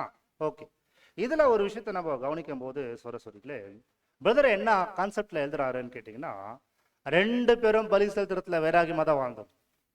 ரெண்டு வகுப்பாரும், அதாவது நம்ம சத்தியத்துக்குள்ள வந்த அத்தனை பேருமே மனவாட்டி ஆகிறதுக்காக தான் ஓடக்கூடியவங்களா இருக்கிறாங்க. ஆனா பலி செலுத்துறதுல ரெண்டு பேரும் வேகமா பலி செலுத்துறாங்க. அடுத்து பாவம் செய்யற விஷயத்துல சில பேர் சொல்லுவாங்க, உச்சக்கட்ட பாவம் திரளான கூட்டம் பண்ணிட்டாங்க, அதனாலதான் அங்க போல பரலோகத்துக்கு மனவாட்டி ஆகல. அதிகமான பாவம் பண்ணனாலதான் சபையாக முடியல தெல்லான கூட்டம். சபை வந்து கொஞ்சம் பாவம் பண்ணாங்கன்ற மாதிரி அந்த இடத்த சொல்றோம். அப்படி கிடையாது. உலகத்திலேயே மிகப்பெரிய பாவம் பண்ணுங்க யாருன்னு கேட்டீங்கன்னா இந்த சர்ச் கிளாஸ் தான். ஆச்சரியப்படாதீங்க. இந்த சபையோகப்பார் தான் மிகப்பெரிய பாவத்தை பண்ணிட்டு வந்திருக்கிறாங்க, ஓட்ட முடிச்சிருக்காங்க கடைசி என்று. அவங்களும் பாவம் பண்ணுங்க, இவங்களும் பாவம் பண்ணுங்க தான். இதுல வித்தியாசம் என்னக்கா, அனுதின தன் நீதி வஸ்திரத்தை சுத்திகரிக்கக்கூடியவங்க இவங்க சபையாக கூடியவங்க. அவர்கள் நீதி வஸ்திரத்தை சுத்திகரிக்காம அப்புறம் பண்ணலாம்னு சொல்லி தள்ளி போடக்கூடியவங்களா இருப்பாங்கன்றது சொல்றேன். அடுத்து இன்னும் ஆழமா போய் பேசும்போதுதான் ஒரு மிக முக்கியமான விஷயம் சொல்றாரு. பலியில பயங்கரமாக அவங்க வேலை செய்வாங்க. ஆனா எங்க இங்க டிஃபர் ஆகுதுன்னு கேட்டீங்கன்னா, ஒரு மிக முக்கியமான ஒரு வார்த்தை அந்த இடத்துல சொல்றாரு. இது என்னன்னு கேட்டீங்கன்னா, இவர்கள் இந்த ஒரு என்லார்ஜ் என்ற ஒரு வார்த்தை, அதாவது உங்க இருதயம் விசாலமாக்கப்படுவதாக என்ற ஒரு வார்த்தை அங்க வரும்போது எதை வச்சு இந்த இடத்துல அவர் சொல்றாரு கேட்டீங்கன்னா, இந்த ஒரு பலியினால உடன்படிக்கை செய்த பரிசுத்தவான்கள் பி என்லார்ஜ் என்ற வார்த்தைக்கு பிரதர் என்ன விஷயம் சொல்றாரு. பிரதர் எட்கர் அவங்க என்ன அங்க இடத்துல சொல்லியிருக்காங்க கேட்டீங்கன்னா, சரஸ்வதிக்குல அந்த வார்த்தை பாருங்க, இப்படி இருக்கு பாருங்க. அதாவது எந்த ஒரு சகோதர சகோதரிகள் சத்தியம் கேட்டு அவங்க ஞானஸ்தானம் பெற்று ஒவ்வொரு சத்தியத்தின் வெளிச்சத்தை பெற்றுக்கொண்டு எனக்குள்ளதான் மாற்றம் வர வேண்டியதா இருக்குது. வேற யாருக்குள்ள மாற்றத்தை நான் எதிர்க்க பார்க்க வேண்டியது கிடையாது. வேற யாரையும் மாற்றணும் நான் முயற்சி பண்ண வேண்டிய அவசியம் கிடையாது. நான் தான் மாறணும் என்பதை ஒருவர் கண்டுபிடிக்கக்கூடிய ஒரு சகோதர சகோதரி. ரெண்டாவது, நான் உலகத்துல இருந்ததுக்கும் சத்தியத்துல இருந்து பேர் சபையில் இருந்ததுக்கும் இந்த சத்தியத்துக்கு வந்ததுக்குமே எனக்குள் சில குணாதிசயங்களை மாற்றமைப்பதற்கு தேவன் விரும்பிட்டு இருக்கிறார் என்ற ஆழங்களை கண்டுபிடிக்கக்கூடிய. மூன்றாவது, மிக முக்கியமாக இது ஒவ்வொரு நாளுமே நடக்கிற விஷயம், ஒரு நிமிடமும் நடக்கக்கூடிய விஷயம். என்னுடைய சிந்தையில, என்னுடைய பேச்சில, என்னுடைய கிரியையில, எல்லா இடங்களிலும் நான் மாறணும் என்ற கூடிய அந்த ஆழங்களை அவங்க புரிந்து கொள்ளக்கூடியவங்களா காணப்படும். எல்லாவற்றுக்கும் மேலாக தேவனையும் கர்த்தராகிய கிறிஸ்துவையும் மகிமைப்படுத்தக்கூடியவங்களாக நான் காணப்படணும் என்றது. அதாவது என்ன இடத்துல நான் என்னெல்லாம் நான் பார்த்துட்டு இருக்கிறேனோ அது எதுவுமே என்னுடைய வேலையே கிடையாது. நான் தான் இந்த இடத்துல மாறணும் என்று. அது அடுத்து பாத்தீங்கன்னா, இந்த ரெண்டு வகுப்பாருக்குள்ள ஒரு மிகப்பெரிய வித்தியாசம் எங்க அவர் வந்து பிரிச்சு காட்டுறாரு கேட்டீங்கன்னா, சரஸ்வதிக்குல பலியிலையும் பலிகள் செய்துட்டு இருக்கிறாங்க. அடுத்து அவங்க ஓட்டமா ஓடுறாங்க. ஆனா எங்கே காட்டுறாங்க பாத்தீங்கன்னா, இந்த வைராகியத்தை பத்தி தான் இப்ப ஆரம்பிக்கிறார் சரஸ்வதி. அதாவது இந்த ஒரு மனவாட்டியாக ஒருத்தர் ஆகிறதுக்கும் திரளான கூட்டம் ஆகிறதுக்கும் எங்க வித்தியாசப்படுறான்னு கேட்டீங்கன்னா, சபையாய் ஓடக்கூடிய பரிசுத்தவான்களுக்கும் பலவீனம் இருக்குது, திரளான கூட்டங்களும் பலவீனம் இருக்குது. ஆனா இது என்ன செய்வாங்கன்னா, பலியினால் செய்து கொண்ட உடன்படிக்கையில் அங்க ஓடும்போது அவர்கள் பெரிய பெரிய தவறுகள் செய்திருப்பாங்க தன் வாழ்க்கையில. அதை தவறென்று சுத்தி காட்டப்படும் போது அவங்களுடைய பலவீனங்களை உணர்த்தப்பட்ட உடனே எந்த காரணம் சொல்லாம தேவன்கிட்ட போய் ஃபர்ஸ்ட் மன்னிப்பு கேட்பாங்க. அந்த தவறுல இருந்து எப்படியாவது விடுதலை செய்யறதுக்கு முயற்சி பண்ணிக்குவாங்க. அடுத்து என்ன சொல்றாரு, இதுதான் அப்போஸ்தலன் பவுல் சொன்ன வார்த்தைக்கு வராது. ஓ கொரிந்தியர்களே என்ற வார்த்தை பயன்படுத்துவார். அந்த 11ஆம் வசனத்துல என்ன சொல்றா, ஓ கொரிந்தியவர்களே, நீங்க இவ்வளவு பெரிய சத்தியத்தை கேட்டு வந்திருக்கிறீங்க, அது முக்கியம் கிடையாது. உங்களுக்குள்ள பல பலவீனங்கள் பல குறைகள் இருந்துச்சு, அதை நீங்க மாத்திக்கினீங்க சொல்றீங்க, அது முக்கியம் கிடையாது. ஆனா உங்க இருதயம் விசாலமாகட்டும் சொல்லி அந்த வார்த்தை பயன்படுத்துறாங்க. அதாவது எங்களுக்கு உங்க விஷயத்துல இல்ல விசாலம், இருதயம் விசாலமா இருக்குது, ஆனா உங்க இருதயம் விசாலமாகட்டும் என்று அந்த வார்த்தை சொல்லுவதுதான். அது என்னன்னு கேட்டா, அதனுடைய முதல் பகுதியின் பார்க்கும்போது உங்களுடைய ஜீல், உங்களுடைய வைராக்கியம் என்பதை நீங்க விசாலப்படுத்துங்க என்ற வார்த்தையை ரொம்ப ஆழமா பிரஸ் பண்ணி பேசுறேன். அந்த வைராக்கியம் மாற்றம் மேல எதுல வந்து இருதயம் வந்து விசாலமாக்கப்படணும். என்லார்ஜ்ன்ற போது என்ன தெரியுங்களா, என்லார்ஜ்னா நமக்கு இன்னும் கூட சொல்லலாம், ஒரு பொருளை வந்து என்ன பண்றதுங்களா, விஸ்தாரமாக்குறது சொல்லலாம், விரிவாக்குறதுன்னு சொல்லலாம் இல்லைங்களா. அப்ப உதாரணத்துக்கு நீங்க பாருங்களேன், நம்ம இருதயம் இருக்கு இல்லையா, இருதயம் கூட ஒவ்வொரு செகண்டும் எல்லா இடத்துக்கும் ரத்தத்தை வந்து கொண்டு போகணும்னு சொன்னா, இருதயம் வந்து ஒவ்வொரு செகண்டும் ஒரு வேலை பண்ணணும். என்ன வேலை பண்ணணும்? இந்த பாடத்துல அது இருக்கு. இந்த பாடத்துல கான்செப்ட் இதயத்தை வச்சிருக்கிறாரு. என்னங்க, இருதயம் ஒவ்வொரு நிமிடமும் ஒவ்வொரு செகண்ட்ல என்லார்ஜ் ஆகி, அதாவது விரிஞ்சுதானே பண்ணும், விரிஞ்சுதானே பண்ணும். அது அப்படி நீங்க பாருங்களேன், நீங்க வீடியோல பாருங்களேன், அது என்லார்ஜ் ஆகி என்ன பண்ண சொல்லுங்க, என்லார்ஜ் அப்படின்னு அர்த்தம்னா இது நடந்தா தான் உடம்பு ஃபுல்லா பிளட் சர்க்குலேஷன் நடக்கும். அந்த மாதிரி உங்களுடைய ஆவிக்குரிய வளர்ச்சிக்கு நீங்க இருதயத்தை விசாலப்படுத்திருங்க. அதாவது என்ன அர்த்தத்தை சொல்றாங்க அப்படின்னா, நீங்க சத்தியத்துக்கு வந்திருக்கிறீங்களா, சத்தியம் பேசுறீங்களா, சத்தியத்தை படிக்கிறீங்களா, வெரி குட். ஆனா நீங்கள் உங்க வாழ்க்கையில தேவனுக்கு நேர்மையா இருந்தீங்களா? இதுக்கு முன்னாடி என்னென்ன விஷயத்துல நேர்மையா இருந்திருக்கிறீங்க? நேரத்திலையா, ஒருவேளை பொருளாதார சம்பந்தப்பட்ட விஷயத்திலையா, ஒருவேளை உங்க வாழ்க்கையில என்னென்ன விஷயத்துல நேர்மையா இருந்தீங்க இல்லையா, இன்னும் நேர்மையா இருங்க. புரியுதுங்களா? இன்னும் நேர்மையா இருங்க. அடுத்த சொல்ற பாத்தீங்கன்னா, ஒருவேளை அன்புல நீங்க வளரணும்னு ஆசைப்பட்டீங்களா? தேவனுடைய அன்பை ருசி பார்த்தீங்களா? அவருடைய அன்பு விசாலமா திறந்து ஊத்திட்டாரு அவங்க மேல. எத்தனை அன்பு வந்து அவர் இப்ப தனக்கு இருந்த ஒரே மகன் உங்களுக்காக கொடுத்துட்டாரு. அப்போ நீங்க அன்புல வளரணும்னு ஆசைப்படுறீங்களா? தேவனுக்காக ஏதாவது செய்யணும்னு ஆசைப்படுறீங்களா? இருதயம் விசாலமாகப்படட்டும். உங்களோட இருதயம் தேவனுக்கு என்று ஒரு விஷயம் செய்யணும்னு முடிவு பண்ணிட்டீங்கன்னா அது இருதயத்தினோட விசாலத்தோட அப்படி செய்தாங்க. அதே போல சகோதரர்களே, அடுத்து நெக்ஸ்ட் நீங்க சொல்லும்போது அதுல ஒரு கேரக்டர் சொல்றாரு, அதாவது ஜீல். ரொம்ப எக்ஸலண்டான ஒரு விஷயம் சொல்றாரு. ஜீல், வைராகியத்தை வந்து இருந்துச்சு அவங்களுக்கு. ஆரம்ப காலத்துல பெண்டகோஸ்ட் போகும்போது, வேற சபைக்கு போகும்போது, எப்போ விடிகால விடியுமோ தேவனுடைய சமூகத்துக்கு போலாமோன்ற மாதிரி அந்த ஆரம்ப முட்டிக்கால் போட்டு ஜெபம் பண்ணக்கூடிய அந்த காலப்பகுதி, அந்த வேதத்தை விடிகாலத்துல எடுத்து வாசிக்கிற ஒரு வைராக்கியம், அப்புறம் உலகமெங்கிலும் அழிந்து போகிற ஆத்மாக்கு சுவிசேஷம் சொல்லணுமே, எப்படியாவது யாருக்காவது இன்னைக்கு ஒருத்தருக்காவது சுவிசேஷம் பண்ணுமென்ற அந்த வைராக்கியம். அதே போல பார்க்கும்போது எவ்வளோ பாஸ்டிங், எவ்வளோ விசுவாசத்தோட, எவ்வளோ வைராகியத்தோட, எவ்வளோ உண்மையா இந்த ஓட்டத்தில் ஓடக்கூடியவர்களாக, எப்பேற்பட்ட பிரச்சனை வந்தாலும் ஃபர்ஸ்ட் ஆண்டுடைய வசனம் தான் கேட்கணும், அந்த டைம்குள்ள போகணும். 8 மணிக்குனா 7:30 மணிக்கெல்லாம் அங்கே இருக்கிற அளவுக்கு அந்த பயங்கர ஜீலா வந்து நம்ம வாழ்ந்துரும். Very good. ஆனா இப்போ ஒருவேளை ஒரு அருமையான ஒரு வாய்ப்புக்குள்ள கடந்து வெளியே வரீங்களா? ஒரு மெமரியல் தாண்டி வெளியே வரோமா? இன்னும் வைராகியத்துல நீங்க செயல்படுங்க, இன்னும் விசுவாசத்தோட செயல்படுங்க. உங்க வைராகியம் எப்படி இருக்குன்னு சொல்லி அந்த படத்தை சொல்ற பாத்தீங்கன்னா, இறுதி சுவாசம் இருக்கிற வரைக்கும், கடைசி சுவாசம் இருக்கிற வரைக்குமே இவர்கள் வைராகியத்திலிருந்து குறைப்பட மாட்டாங்கன்ற அந்த வார்த்தையை வந்து பிரதர் ரொம்ப அருமையா சொல்றாரு. அப்போ வைராகியத்துல வந்து எதற்காகவும் இவர்கள் குறைத்து கொள்ள மாட்டார்கள். அதுல பிரதரை எடுக்கும் போது ஒரு பாயிண்ட் ஷேர் பண்றாரு. அது என்னன்னா, அவருடைய காலத்துல ஒரு பாயிண்ட் ஷேர் பண்றாரு, ட்ராக்ஸ் கொடுக்குறது. அப்புறம் நாங்க ட்ரூத்துக்கு வந்த புதுசுல அப்படிதான் இருந்துச்சு சார். இன்னைக்கு ரொம்ப ரேர் இது பாக்குறது. ஒரு வேதமானவர்னா அவர் ஒரு பேக் இருக்கும் அவர்கிட்ட. அவர்கிட்ட மினிமம் ஒரு 50 ட்ராக்ஸ் தான் இருக்கும். ராஜ்யம் சம்பந்தப்பட்ட விஷயம் அவர் பேக்ல இருக்கும். யாரையாவது பார்த்தானா எடுத்து ட்ரெயின்ல போனாலும் எடுத்து கொடுத்துருவார், அவ்வளவுதான். அப்படிதான் கொடுத்துங்க சவருங்க எல்லாமே. அது வந்து எக்லிஷா பண்ணி கொடுத்தோம். நோ, என்னுடைய சொந்த காசுல ரெடி பண்றேன். யாருக்காவது ஒருத்தர் உதவி, யாராவது ட்ராக்ஸ் ரெடி பண்ற மாதிரி யாராவது இருந்தாங்கன்னா அவங்கள கேட்டு ரெடி பண்ணி எப்படியாவது ட்ராக்ஸ் வச்சுக்கணும்னு சொல்லி அந்த காலத்துல எல்லாம் சகோதரங்க வந்து அப்படி இறங்கி வந்து வேலை செய்யக்கூடாது இருக்கும். அதாவது என்னுடைய பாட்டு, நான் தேவனுடைய ராஜ்யத்தை பத்தி சூழ்ச்சி சொல்றேன்னு சொன்னாக்கா ஒரு பேக்ல ஒரு ட்ராக்ஸ் வச்சிருப்பாங்க. அதான் அவர் சொல்றாரு. அந்த காலத்துல ஒரு ட்ராக்ஸ் கொடுக்கறதுக்கு 500 ட்ராக்ஸ் வந்து கொடுக்கணும்னு சொல்லி ஒரு பிளான் ஆச்சாமா அந்த காலத்துல. அந்த ஜீல, அந்த வைராக வெளிப்படுத்துறதுக்காக 500 ட்ராக்ஸ் கொடுக்குற பதில் 5000 ட்ராக்ஸ் கொடுத்துட்டாங்க. 5000 ட்ராக்ஸ் கையில் கொடுத்துட்டாங்க. இப்போ அங்க என்ன ஆயிடுச்சான் பாத்தீங்கன்னா, ஒரு ஃபீலிங் உருவாச்சான். நான் கேட்டது 500 தான், ஆனா எவ்வளவு கொடுத்துருக்காங்க? எனக்கு 5000 கொடுத்துருக்காங்க. எப்படி இதை கொண்டு போய் கொடுக்குறதுன்ற மாதிரி யோசிக்கும் போதுதான் அடுத்து அந்த பிரதருடைய எக்ஸாம்பிள் சொல்றாரு. நான் இப்படி சிந்திச்சேன். எப்படி சிந்திச்சேன்? ஆண்டவரே, எனக்கு 500 ட்ராக்ஸ் கொடுத்தாக்கா உங்களுடைய ஊழியத்தை நான் சீக்கிரம் செய்து முடிச்சுட்டு போயிடுவேன். ஆனா எனக்கு 5000 ட்ராக்ஸ் கொடுத்துருக்கீங்க அப்படின்னா என் மேல இன்னும் உங்களுக்கு நம்பிக்கை இருக்கு. நான் இன்னும் அதிகமா நான் செய்ய போறேன், இன்னும் அதிகமா நான் வந்து வேலை செய்ய போறேன்றதுக்காக அதிகமா கொடுத்துருக்கீங்க. அப்ப நான் ஒண்ணு செய்யறேன், இப்ப என்னால் எவ்வளவு முடியும் அவ்வளவு செய்யறேன், மிச்சம் இது இன்னொரு இடத்துல கொடுக்குறேன்ற மாதிரி அந்த வைராகியத்தை வந்து அவர் அதிகப்படுத்திட்டார். ஸோ உண்மை அதுதான் சொல்லி வருஷத்துக்கு ஒரு நாள் வந்து நம்ம நவம்பர்ல பண்றோம் பாருங்க, அது வந்து ட்ராக்ஸ் கொடுக்குறோம். ஆனா என்னுடைய பாட்டு என்ன? இந்த பலியின் ஜீவியத்துல, அறுவடை ஊழியத்துல நான் எப்படி இந்த இடத்துல என்னுடைய பாகத்தை செய்து கொண்டிருக்கிறேன்? இன்னும் கூடிய சீக்கிரம் சபைக்குன்னு ஒரு நெருவுதல் வரப்போகுது. இந்த பரிசுத்தவான்களை அறுவடை செய்யக்கூடிய ஆண்டவர் கர்த்தர் வந்துட்டாரு, என்னையும் அறுவடை பண்ணிட்டாரு. என்னுடைய பாகத்துல அந்த அறுவடை ஊழியத்துக்கு, தேவனுடைய ராஜ்யத்துக்கு சம்பந்தப்பட்ட அந்த ஊழியத்தை நான் எப்படி செய்து கொண்டிருக்கிறேன் என்ற விஷயம் செய்யும் போது அடுத்த ஒரு எக்ஸாம்பிள் சொல்றாரு. ஒரு நாள் ட்ரெயின்ல போயிட்டு இருக்கும்போது அந்த இடத்துல வந்து ட்ராக் கொடுக்க முடிஞ்சாங்க.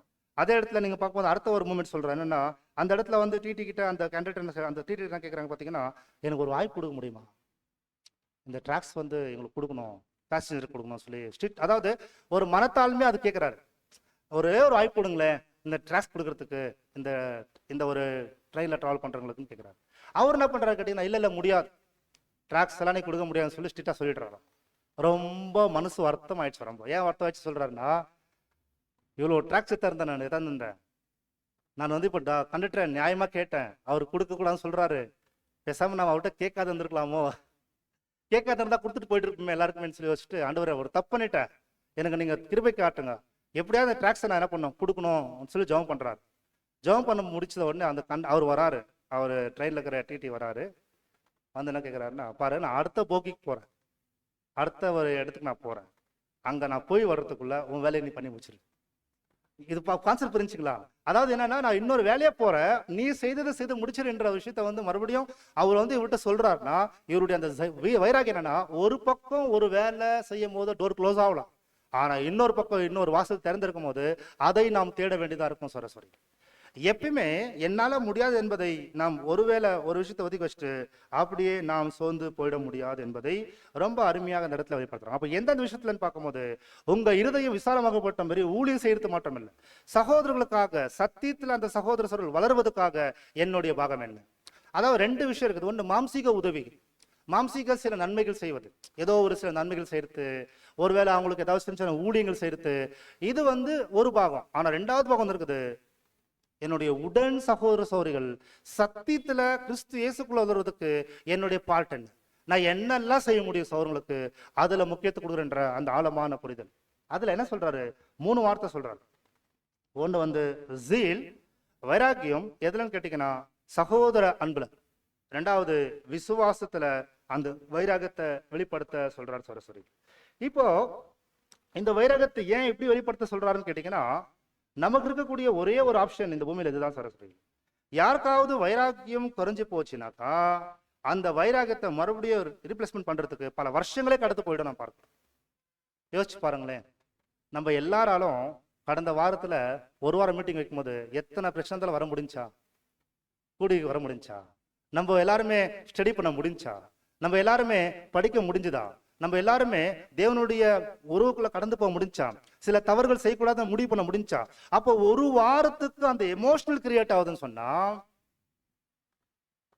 ஒருவேளை ஒரு 3 மாசத்துக்கு எமோஷனல் கிரியேட் ஆகி எல்லா பாடத்தை கேட்டிருக்குன்னு சொன்னா, இப்போ 9 மாசம் அப்படியே அது ஸ்டாப் ஆயிடுச்சுனாக்கா, அடுத்த பாயிண்ட் என்ன சொல்றாரு கேட்டீங்கன்னா, நீங்க பூமியில எந்த விதத்துல வைராகியத்தோட ஒரு கேரக்டரை உருவாக்கி வரீங்களோ அவ்வளவு வேகமா உங்களுக்காக பரலோகத்துல அந்த தெய்வீக சுபாவத்துக்கான சரீரம் என்ன பண்ற உருவாக்கிட்டே இருக்கும். ஒருவேளை உங்களுடைய பூமியில உங்களுடைய வைராகியத்தை உங்களுடைய விசுவாசத்தை குறைச்சிக்கிறீங்களா, அங்க என்ன பண்ணும், குறைக்கப்படும். சோ ரொம்ப ஆழமா புரிச்சு. அதாவது நாம் எப்படி இங்க செயல்படுறோமோ அது கண்டினியூஷன் இருந்தா மாற்றதான் அங்க கண்டினியூ ஆக முடியுன்றார். அப்போ இது யாருடைய செயல்பாடு? இது நம்மளுடைய ஈச்சன் ஒவ்வொரு சகோதர சகோதரருடைய வைராகியத்தை நாம தான் வளர்த்து கொள்ளணும், நாம தான் பாடத்தை படிக்கணும், நாம தான் அதிகமா விசுவாசத்தை இருக்க வேண்டும் என்பதை இந்த இடத்துல ரொம்ப தெளிவா அந்த ஒரு வார்த்தை பதிவு செய்யப்படுகிறது. விசுவாசத்துல இன்னும் விசுவாசத்துல அப்போஸ்தலர் பேர் பவுல் சொல்றாரு, நான் விசுவாசத்தை காத்துக்கொண்டேன். இந்த ஓட்டத்துல கடைசி வரைக்கும் ஓடணும்னா விசுவாசம் இருக்கணும் சார் சொல்லிக்கல.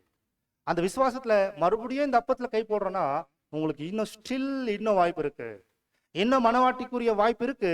அதை நீங்க தொடர்ந்து விசாலத்தை விரிவாக்குங்க. அப்ப விசாலத்தை விரிவாக்குன்னு சொல்லும் போது ரொம்ப ஆழமா அந்த இடத்துல அவர் பயன்படுத்துறார்.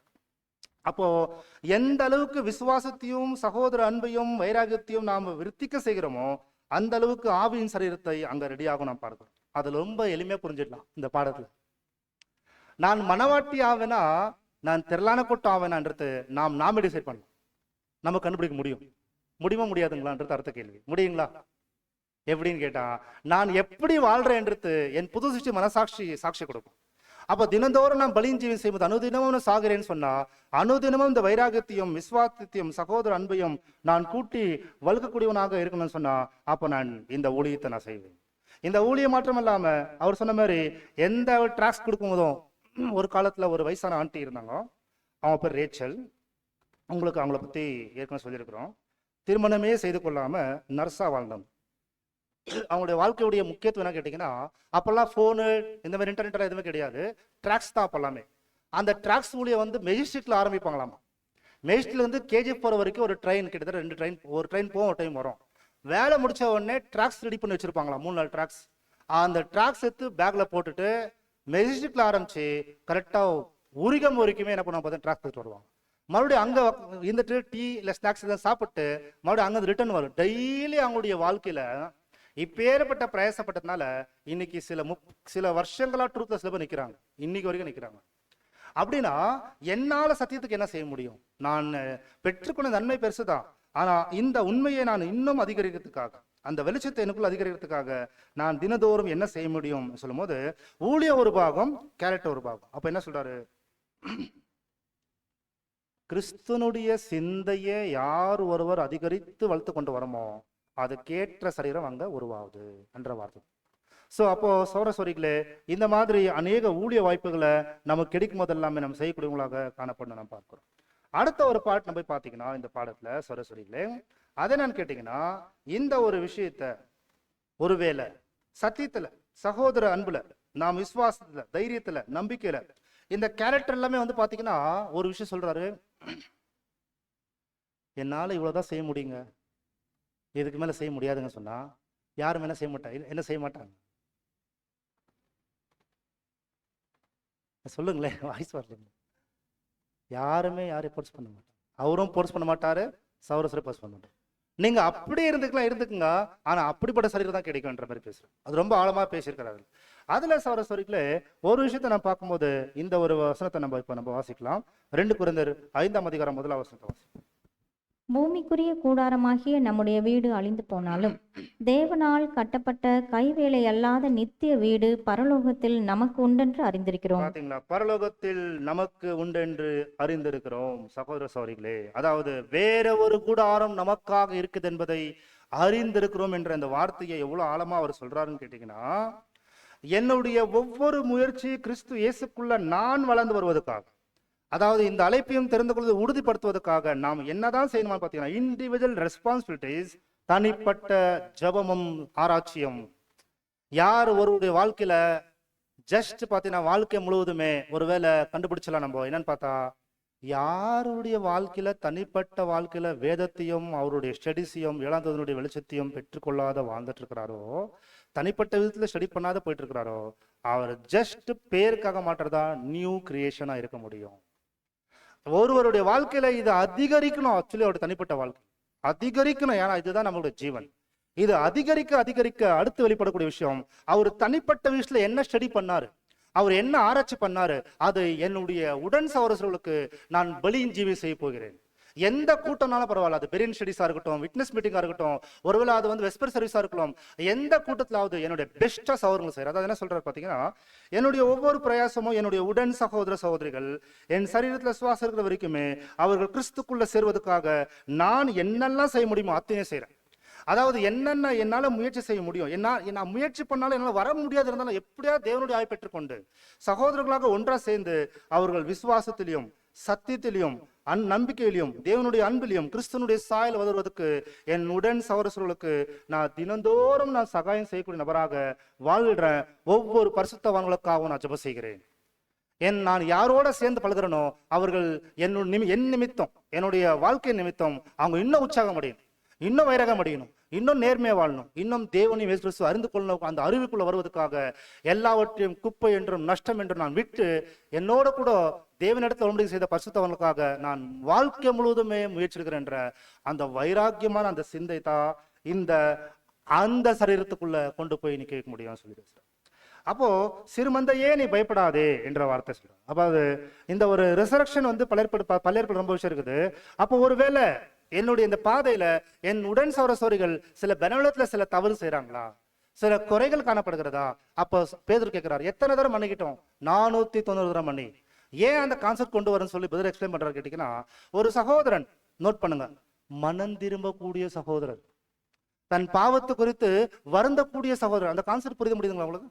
தன் பாவம், ஐயோ நான் செய்துட்டேனே, என்னால வந்து இந்த கேரக்டர் என்னால காட்ட முடிய மாட்டேங்குதே, என்னுடைய பலவீனம் இருக்குதுன்னு சொல்லி ஒரு சகோதரர்கள் மனம் திரும்பி வரக்கூடிய அந்த எண்ணத்தை இருக்கக்கூடியவங்களுக்கு 490 தடவை பாவம் பண்ணா கூட நீங்க மன்னிச்சிருங்களேன். இப்ப அப்படிதான் எப்படி எக்ஸ்பிளைன் பண்றாரு, 490 டைம் அவர் பலவீனத்துல பாவம் பண்ணிட்டார், ஓகேங்களா? 491 டைம் வந்து இப்போ வராரு. இப்போ யாராவது அப்படி சொல்லுவோமா நம்ம? 491 டைம் பாவம் பண்ணிட்டு வராரு. அப்போ அங்க என்ன சொல்றானா, மனம் திரும்பி வந்துட்டாருனா, அதாவது தன்னுடைய ரிப்பென்டன்ஸ் அவர் வாழ்க்கையில் வெளிப்படுத்திட்டாருனா, 491 டைம் உங்களுக்கு கேரக்டர் ஆயிட்டு இருக்கும், கேரக்டரோடு மாறிட்டு இருக்கோம். சரி பரவாயில்ல போங்க. ஸோ அதாவது இந்த ஒரு விஷயத்த வந்து ரொம்ப அருமையா வந்து இந்த பாடத்துல சொல்றாரு சகோதரர்களே. அதனால இந்த பாடத்துடைய கன்க்ளூஷன் இப்போ வரும். அதாவது சகோதரர்களே, இந்த பாடத்துடைய உச்சக்கட்ட நோக்கம் என்ன கேட்டீங்கன்னா, எனக்குள் மெட்டாமார்போ நடக்கணும். மெட்டாமார்போனா எனக்குள் ஒரு மாற்றம் வந்தே வரணும். ஒருவேளை ஒரு 4 பாயிண்ட் சொல்றாரு, பலியின் ஜீவியத்துல, சகோதர சகோதரர்கள் செய்யக்கூடிய அந்த ஒரு பலியின் ஜீவியத்துல, வைராகியத்துல, விசுவாசத்துல, அன்புல, ஒருவேளை சகிப்புத்தன்மையில, இது எல்லாமே எனக்குள்ள வளராம ஒரு சில விஷயங்களை குறுகிய மனப்பான்மைன்ற வார்த்தை சொல்ற பாத்தீங்களா? அதாவது ஒரு லார்ஜ் ஸ்கேல்ல இல்ல, என்னால இவ்வளவுதான் செய்ய முடியும் அவ்வளவுதான் சொன்னாக்கா, அதாவது நீங்க வேற மாதிரி புரிஞ்சுக்க வேண்டாம். ஐயோ நம்ம வந்து இந்த மாதிரி பலியின் ஜீவன் செய்யும் போது பசுத்தவனுடைய ஊழியத்துல நம்ம ஒரு காணிக்கையாக காணிக்கை பெட்டிலையோ இல்லை நம்மளுடைய பலியின் ஜீவியத்தில் சகோதரங்க செய்யக்கூடிய சின்ன உதவியில் 500 ரூபாவோ 100 ரூபாவோ 1000 ரூபாய் தரமே அது தப்பாயிடுமா, அது தாசி பண்ணிக்கணுமா, அப்படி தப்பா யோசிச்சிடாதீங்க. ஏன்னா இது ஒருத்தருடைய சூழல்.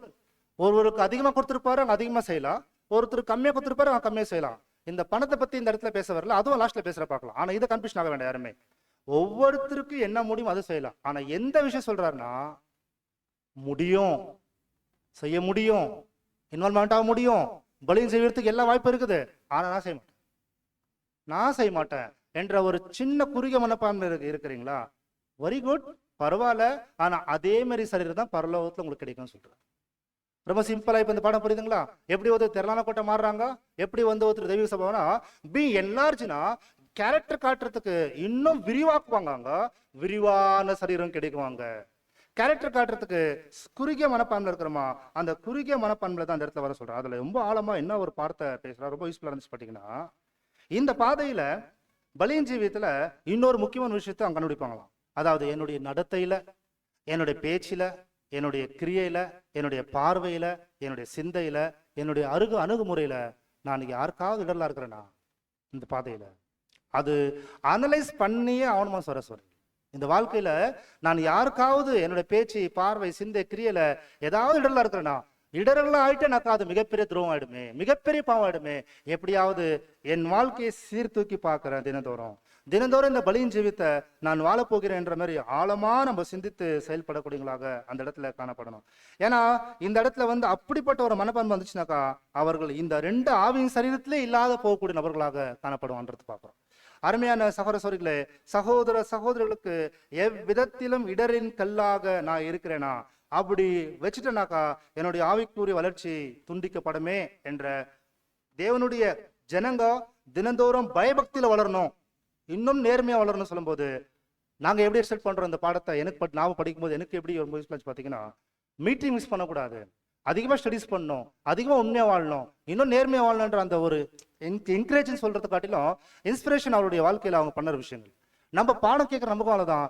எப்போ அந்த கூடிகை வருமோ, எப்போ அந்த ஸ்டடிஸ் டைம் வருமோ, எப்போ அந்த மாதிரி பலியின் ஜீவன் செய்யக்கூடிய நேரம் வருமோ, அதற்கு நம்ம காத்துக்கொண்டே இருக்கக்கூடியது நம்முடைய கடமையா இருக்கு. அன்புக்குரிய சோரஸ்வரி, அப்போ இந்த பாடத்துடைய அந்த ஒரு நுணுக்கமான விஷயம் அவர் கடைசியா என்ன சொல்றாரு பார்க்கும்போது, சோரஸ்வரிகளே, நீங்கள் எப்படிப்பட்டவர்களாக இங்க வாழ்றீங்களோ, எந்த விதமான பலியின் ஜீவியத்துல எந்த அளவுக்கு வைராகம் வாழ்றீங்களோ அந்த அளவுக்கு தான் உங்களுக்கு அந்த இடத்துல சரீரம் உருவாகுமே என்ற வார்த்தை சொல்றாங்க. அப்போ ஒருவேளை அந்த ஒரு வைராகத்துல குறுகிய நிலவுல இருந்தனாக்கா அந்த தெய்வீக சுபாவத்தை கிடைக்கிறதுக்கான வாய்ப்பு இல்லை. உதாரணத்துக்கு பாருங்களேன், நேரம் இருக்கு ஆனா ஸ்டடி பண்றது, பணம் இருக்கு சத்தியத்துக்காக பயன்படுத்துறது, தாளந்து இருக்குது சத்தியத்துக்காக பயன்படுத்துறது. ஒருவேளை பாத்தீங்கன்னா எல்லா விதமான வாய்ப்பும் இருக்குது, ஆனா எதையும் பயன்படுத்தாவே டைம் வேஸ்ட் பண்ணிட்டே இருக்கிறீங்களா? காலம் தான் போயிட்டு இருக்கோம், ஆனா அப்போ அப்படிப்பட்ட ஒரு வாழ்க்கை வாழ்ந்துருச்சுன்னா இந்த கேரக்டர் கொண்டு போய் எங்க ஃபிட் பண்ண முடியாது. நம்ம பார்த்தோம், இப்ப நாயுடைய சரீரத்தை வேணா மாத்தலாம், ஆனா கேரக்டர் அப்படி இருந்துச்சுனாக்கா அப்போ மனுஷனா இருக்கும் போதே புது சிருஷ்டியின் குணங்களை நாம் வளர்த்து எடுக்கணும். அப்படி வளர்த்து எடுக்கும் போது என்ன பண்ணணும் கேட்டீங்கன்னா, அடுத்த கடைசி அந்த 4 ஸ்லைடு, அந்த 4 இதை நீங்க வாசிக்கலாம். தமிழ் ஆர்டிக்கல்ல இங்கிலீஷ்ல தமிழ் டிரான்ஸ்லேஷன் பண்ணிருப்பீங்க, அதை நீங்க வாசிங்க.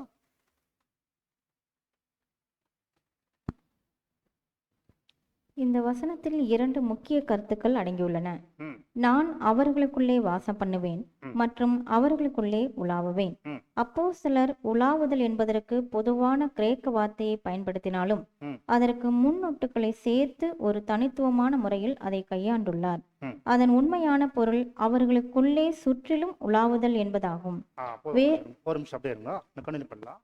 இந்த வசனம் நமக்கு நல்லா தெரியும். அதாவது 2:6 நான் அவர்களுக்கு பிதாவாகிய தேவனாயிருந்து அவர் எங்களுக்கு குமாரர்களா இருந்து அவர்களுக்குள்ளே நான் உலாகுவேன் என்ற வார்த்தை இருக்கு இல்லையா? அந்த வார்த்தையுடைய அளவான அர்த்தம் என்ன கேட்டீங்கன்னா, அவர்களுக்குள்ள உலாவுறதுன்னா தேவன் வாசஸ்தலம் என்பது வேற இடத்துல கிடையாது, நம்ம தான் தேவனுடைய ஆலயம். எப்படி நம்ம தெய்வீக சபாவமா உருவாக்கி எடுப்பார் தேவன் கேட்டீங்கன்னா, நமக்குள்ளே தேவனுடைய வாசஸ்தலம் இருக்கணும். அதாவது என்ன சொல்றாரு, நான் அவர்களுக்குள்ள உலாவுவேன் என்ற வார்த்தை, அது நமக்குள்ளே சுற்றி வருவது, அதாவது நமக்குள்ளே தங்கி இருப்பது.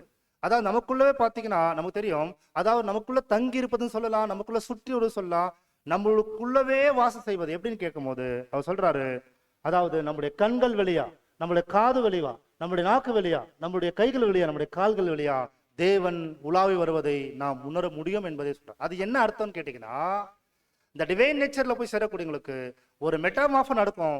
அது என்லார்ஜ் ஆகும். இன்னும் அன்பிலேயே, விசுவாசத்துல, சகோதரர்களுக்காக செய்யக்கூடிய ஊழியங்கள்ல, தன்னை பரிசுத்தப்படுத்திக் கொள்ளக்கூடியதில்ல, ஸ்டடீஸ்ல, பர்சனல் ஸ்டடீஸ்ல அவங்க இன்னும் விரிவாக்குவாங்க, இன்னும் வைராகியமாகுவாங்க, இன்னும் உற்சாகத்தோட அந்த வாழ்க்கை வாழ்வாங்க. அது எப்படின்றது இந்த பேராகிராஃப்ல சொல்றாங்க. வாசிங்க தொடர்ந்து. வேறு வார்த்தைகளில் கூறினால், நான் அவர்களுக்குள் குடியிருப்பேன், மேலும் அவர்களுக்குள்ளேயே எல்லா பக்கங்களிலும் சஞ்சரிப்பேன். அவர்களுக்குள்ளவே எல்லா பக்கங்களிலும் சஞ்சரிப்பேன். இப்போ என்ன கேள்வி இந்த பாடம் தெரியுங்களா? உண்மையாகவே தேவன் எனக்குள் வாசமா இருக்கிறாரா? அப்படி உலாவிட்டு இருக்கிறாரா? அப்படின்னா என் கண் வழியா தேவன் உலாவிட்டு இருக்கிறாரா? என் காது வழியாய் தேவன் உலாவிட்டு இருக்கிறாரா? என்னுடைய வார்த்தை மூலமா தேவன் உலாவுறாரா? ரொம்ப ரொம்ப ஆழமான அர்த்தம். அதாவது அதோடைய ஆழமான விஷயங்களை தொடர்ந்து நம்ம வாசிக்கலாம். வாசிங்க. நாம் நம்மை தேவனுக்கு அர்ப்பணம் செய்யும் போது கர்த்தர் நமக்குள் வாசம் செய்கிறார். ஆனால் அவர் உடனடியாக நமக்குள் எல்லா பக்கங்களிலும் சஞ்சரிக்க முடிவதில்லை. அவர் உலாவுவதற்கு நம்மிடம் போதிய இடம் இல்லை. நாம் மற்ற காரியங்களால் நிரப்பப்பட்டிருக்கிறோம். கர்த்தர் நமது நாவிற்குள் பிரவேசித்து தமது மகிமைக்காக ஏதேனும் ஒன்றை பேச விரும்பலாம். பாத்தீங்களா? நம் நாவுக்குள் பிரவேசித்து தன்னுடைய மகிமைக்காக ஏதாவது பேச வைக்கலாம். நமக்கு அனலைஸ் பண்ணி பார்க்கலாம்.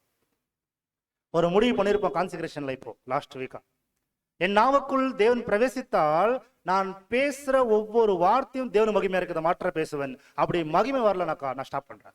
அப்படி வரும் அந்த தாட்ஸ். இது நான் பேசுற வார்த்தை தேவன் மகிமை வரலையா, புல் ஸ்டாப் வச்சிரு, அவ்வளவுதான். எனக்கா அதை பேச மாட்டேன்ற அந்த எண்ணம் உருவாக்கக்கூடியவங்களாக காணப்படக்கூடியதா இருக்கும். அடுத்த நெக்ஸ்ட்.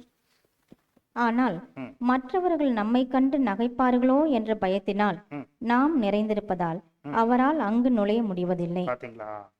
யாரை பத்தி நம்ம யோசிக்க கூடாது சோரிகளே.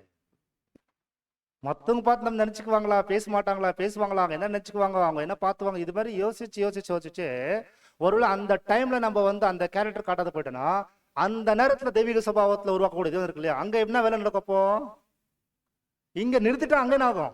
நிறுத்தப்படும். சோ இதுதான் விஷயம். அப்ப பாருங்க, நம்ம தேவனுடைய மகிமைக்கென்றே நான் செயல்படணும். அடுத்த நெக்ஸ்ட் வாசிக்கலாம். வாசிங்க. தமது மகிமைக்காக ஒரு சிறு பிரசுரத்தை ஒருவரிடம் கொடுக்கும்படி அவர் நமது கரங்களுக்குள் வர விரும்பலாம். ஆனால் மனுஷ பயத்தினால் நாம் நிறைந்திருப்பதால் அவரால் அங்கு வர முடிவதில்லை. ட்ராக்ஸ் பத்தி பேசுறார். அது நம்ம யாருக்காவது கொடுக்கணும்னு சொல்லி தேவன் நம்ம கரத்துல இருந்து வேலை செய்ய நினைப்பாராம். ஆனா அப்போ நம்ம நம்மளே யோசிச்சு பயந்துரும். அப்படி எல்லாம் இல்ல. அப்படி செய்தனா தேவன் நம்ம கரத்துக்குள்ள இருந்து அவரு உலாவ வர மாட்டார் சொல்றார். நெக்ஸ்ட் வாசிங்க. ஒருவருக்கு சத்திய தூதை கொண்டு போக சேர்க்கும்படி அவர் நமது பாதங்களுக்குள் வர விரும்பலாம். ஆனால் அந்த பாதங்கள் சோர்வடைந்த உணர்வுகளால் நிறைந்திருப்பதால் அவரால் உள்ளே வர முடிவதில்லை.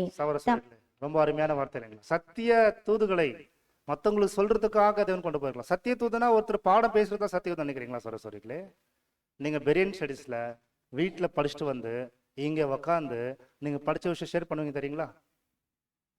ஷேர் பண்றீங்களா? அது என்ன தெரியுங்களா? அது கூட இன்னொரு சகோதரருக்கு அது புரியாது இருக்கலாம். படிச்சு பாவம் அந்த சகோதரர் ரொம்ப டைம் படிச்சு முயற்சி பண்ணாலும் புரியாது இருக்கலாம். ஆனா நீங்க படிச்சு சொல்ற விஷயம் அவங்களுக்கு உதவியே மாறிடும். ஊழியம் இது ஆக்சுவலி சொல்ல போனாக்க இந்த மாதிரி எந்தெந்த விஷயத்துல தேவன் செயல்பட நினைக்கிறாரோ அதற்கு முழுமையாக நம்ம ஒப்பு கொடுக்கறது நான் பார்க்கணும். அடுத்த நெக்ஸ்ட் வாசிங்க. தமது நாம மகிமைக்காக சில டாலர்களை செலவிடும் பொருட்டு அவர் நமது பணப்பைக்குள் நுழைய விரும்பலாம். ஆனால் அவர் உள்ளே பிரவேசிக்க முடியாது. ஏனெனில் அது ஒரு மோட்டார் வண்டியை வாங்குவதற்காக அடமானம் வைக்கப்பட்டுள்ளது. ஒரு மோட்டார் வண்டியை வைத்திருப்பது அவசியமானதுதான். அது தவறானது என்று நாங்கள் அர்த்தப்படுத்துவதில்லை. ஏனெனில் பல சகோதரர்கள் தங்களது மோட்டார் வண்டிகளை தேவனுடைய மகிமைக்கென்று பயன்படுத்துகிறார்கள். கர்த்தர் நமக்குள் உலாவி வரும்படி நாம் அவருக்கு இடம் கொடுக்க வேண்டும். அவர் மகிமைக்காக செலவிட வேண்டிய அந்த பணத்தை ஒரு மோட்டார் வண்டியை வாங்குவதற்காக அடமானம் வைத்திருப்பதால் அவரால் உள்ளே பிரவேசிக்க முடியாது. அவ்வளவுதான். ரொம்ப அருமையான எக்ஸாம்பிள் கொடுத்துருக்கு. நம்ம எதை நாம் நினைத்து கொண்டிருக்கிறோம், ஒவ்வொரு அவயங்கள் வழியாகவே தேவன் செயல்பட நினைக்கும் போது அதுல பார்த்தீங்கன்னா டாலர்ஸ் பத்தி பேசுறேன், அது பொருளாதார பத்தி பேசுறேன், காசு பத்தி பேசுறேன். நான் இது எதுக்கோ ஒண்ணு செலவு பண்ண வச்சிருக்கிறேன். ஆனா தேவன் இதுக்காக நீ செலவு பண்ணு, என்னுடைய மகிமைக்கென்று செலவு பண்ணு, நீ செலவு பண்ணக்கூடிய செலவு என்னுடைய மகிமைக்காக செலவு பண்ணுன்னு சொல்லி வச்சிருக்கும் போது, அதை வேற ஒன்றுக்கே வச்சிருக்கும் போது தேவன் அதுல மகிமைப்படுறதுக்கு முடியாது என்ற வார்த்தை சொல்றார். அதுல இன்னொரு குறிப்பா நீங்க சொல்ல பார்த்தீங்கன்னா, ஒரு சில சௌரஸ்வரிகள் தன்னுடைய வாகனங்களையே என்ன கர்த்தருடைய மகிமை கொடுத்துருக்காங்கன்னு சொல்றாரு. நம்ம அநேக பேர் அந்த விஷயத்தை செய்திருக்கிறாங்க. தொடர்ந்து வாசிக்கலாம். ஒரு மோட்டார் வண்டியை ஏனெனில் பல சகோதரர்கள் தங்களது மோட்டார் வண்டிகளை தேவனுடைய மகிமைக்கென்று பயன்படுத்துகிறார்கள். கர்த்தர் நமக்குள் உலாவி வரும்படி நாம் அவருக்கு இடம் கொடுக்க வேண்டும். அவர் நமது நாவிற்குள் பிரவேசித்து அதை தமது மகிமைக்காக பயன்படுத்தும்படி நாம் அவருக்கு இடம் கொடுக்க வேண்டும். மக்கள் நகைத்தார் என்ன? அவர் நமது கால்களுக்குள் பிரவேசிக்கும்படி நாம் அவருக்கு இடம் கொடுக்க விரும்ப வேண்டும். நமது கால்களில் களைப்பு ஏற்பட்டால் அதனால் என்ன? ஆண்டவரே, நான் களைப்பாக இருக்கிறேன், ஆனாலும் என் களைப்பான உணர்வுகளுக்கு மத்தியிலும் உமக்காக நான் போய் வேலை செய்வேன் என்று நாம் சொல்லுவோமாக. ஒரு நிமிஷம். அந்த இடத்துல பிரதர் அவருடைய கடைசி லைன்ல சொல்றேன்னா, இந்த சரீரம் சில டைம் சோர்ந்து போயிடும், ரொம்ப டயர்ட் ஆயிடும், ரெஸ்ட் எடுத்தா போதுன்ற மாதிரி இருக்கும். ஆனா இருந்தாலும் இன்னொரு சகோதரர் கிறிஸ்துக்குள்ள வளர்றாரா, இன்னொருத்தர் கிறிஸ்துக்குள்ள வளரக்கூடிய ஒரு வாய்ப்பு இருக்குதா, இன்னொரு தேவனுடைய விஷயத்துல இன்னும் அதிகமா வளரக்கூடிய வாய்ப்பு இருக்குதா, என்னுடைய முயற்சினால ஒருத்தர் சத்தியத்துக்குள்ள இன்னும் உண்மையா இருக்க வாய்ப்பு இருக்குதா, இந்த சரீரத்துடைய சோறு கூட என்ன பண்ற பொருட்டா எடுத்துக்காம நான் அந்த வேலை செய்யறேன்ற அந்த ஒரு உற்சாகம் அவளுக்குள்ள வரும். பெரிய விஷயம் இது. இதெல்லாமே ஒரு தெய்வீக கான்சிகரேஷன் சிந்தை பத்தி அந்த இடத்துல பேசியிருக்காரு. வாசிங்க கடைசியா. பணத்தை ஒரு குறிப்பிட்ட வழியில் செலவிடுவதற்கு நாம் திட்டமிட்டிருந்தால் அதனால் என்ன? கர்த்தருடைய மகிமைக்காக அந்த பணத்தை இன்னும் அதிகமாய் எப்படி பயன்படுத்தலாம் என்று அவர் நமக்கு சுட்டி காட்டினால் நாம் அவ்வாறே அதை பயன்படுத்த விரும்புகிறவர்களாய் இருக்க வேண்டும். நாம் விசாலமாக்கப்படும் போது கர்த்தர் நமக்குள் உலாவி வரும்படி நாம் அவருக்கு இடம் கொடுக்க விரும்புகிறவர்களாய் இருக்க வேண்டும். அன்புக்குரிய சகோதர சகோதரிகளே, இருதயம் விசாலமாகட்டும் கொரிந்தியர்களே என்று சொல்லும்போது, நம்மளுடைய பிதாவாகிய தேவனுடைய இருதயம் விசாலமாக்கப்பட்டுச்சு. கடந்த நாட்களில் நம்முடைய ஆண்டவராக இயேசு கிறிஸ்துவுடைய இருதயம் விசாலமாக ஆக்கப்பட்டு நமக்கு மறுபடியும் ஒரு மிகப்பெரிய வாய்ப்பு கொடுத்திருக்கு. நமக்கு முன்னோர்கள் பரிசுத்தவான் அந்த இருதயம் விசாலமாக்கப்பட்டு பலியின் ஜீவியத்தை எடுத்து ஓட்டோடி முடிச்சிட்டான். திரைக்கு அப்புறம் போய் வாழ்ந்துட்டான். இன்னும் சில வருடங்களுக்குள்ளவே இந்த பலியின் ஜீவியத்தின் வாய்ப்பு முடிய போகிறது.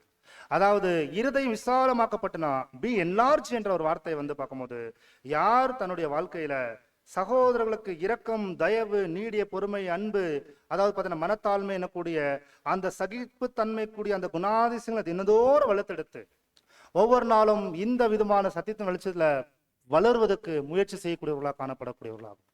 அதுல முக்கியமா பாத்தீங்கன்னா, யார் என்ன நினைக்கிட்டோம் பரவாயில்ல, என்னுடைய பொருளாதாரமா இருந்தாலும், என்னுடைய கால்கள், என்னுடைய கைகள், என் கண்கள், என் நாவுகள், என் கரல்கள், என்னுடைய கரங்கள் எதுவுமே கர்த்தர் மகிமைப்படும்படிக்காகவே நான் செயல்படுகிறேன் என்று யார் இன்னொருத்தர் அப்படி செய்யலையே, அவங்க அப்படி செய்ய மாட்டாங்களேன்னு சொல்லி நம்ம சொந்து போக வேண்டிய அவசியம். அது அவங்களுக்கும் தேவன் சம்பந்தப்பட்ட விஷயம்.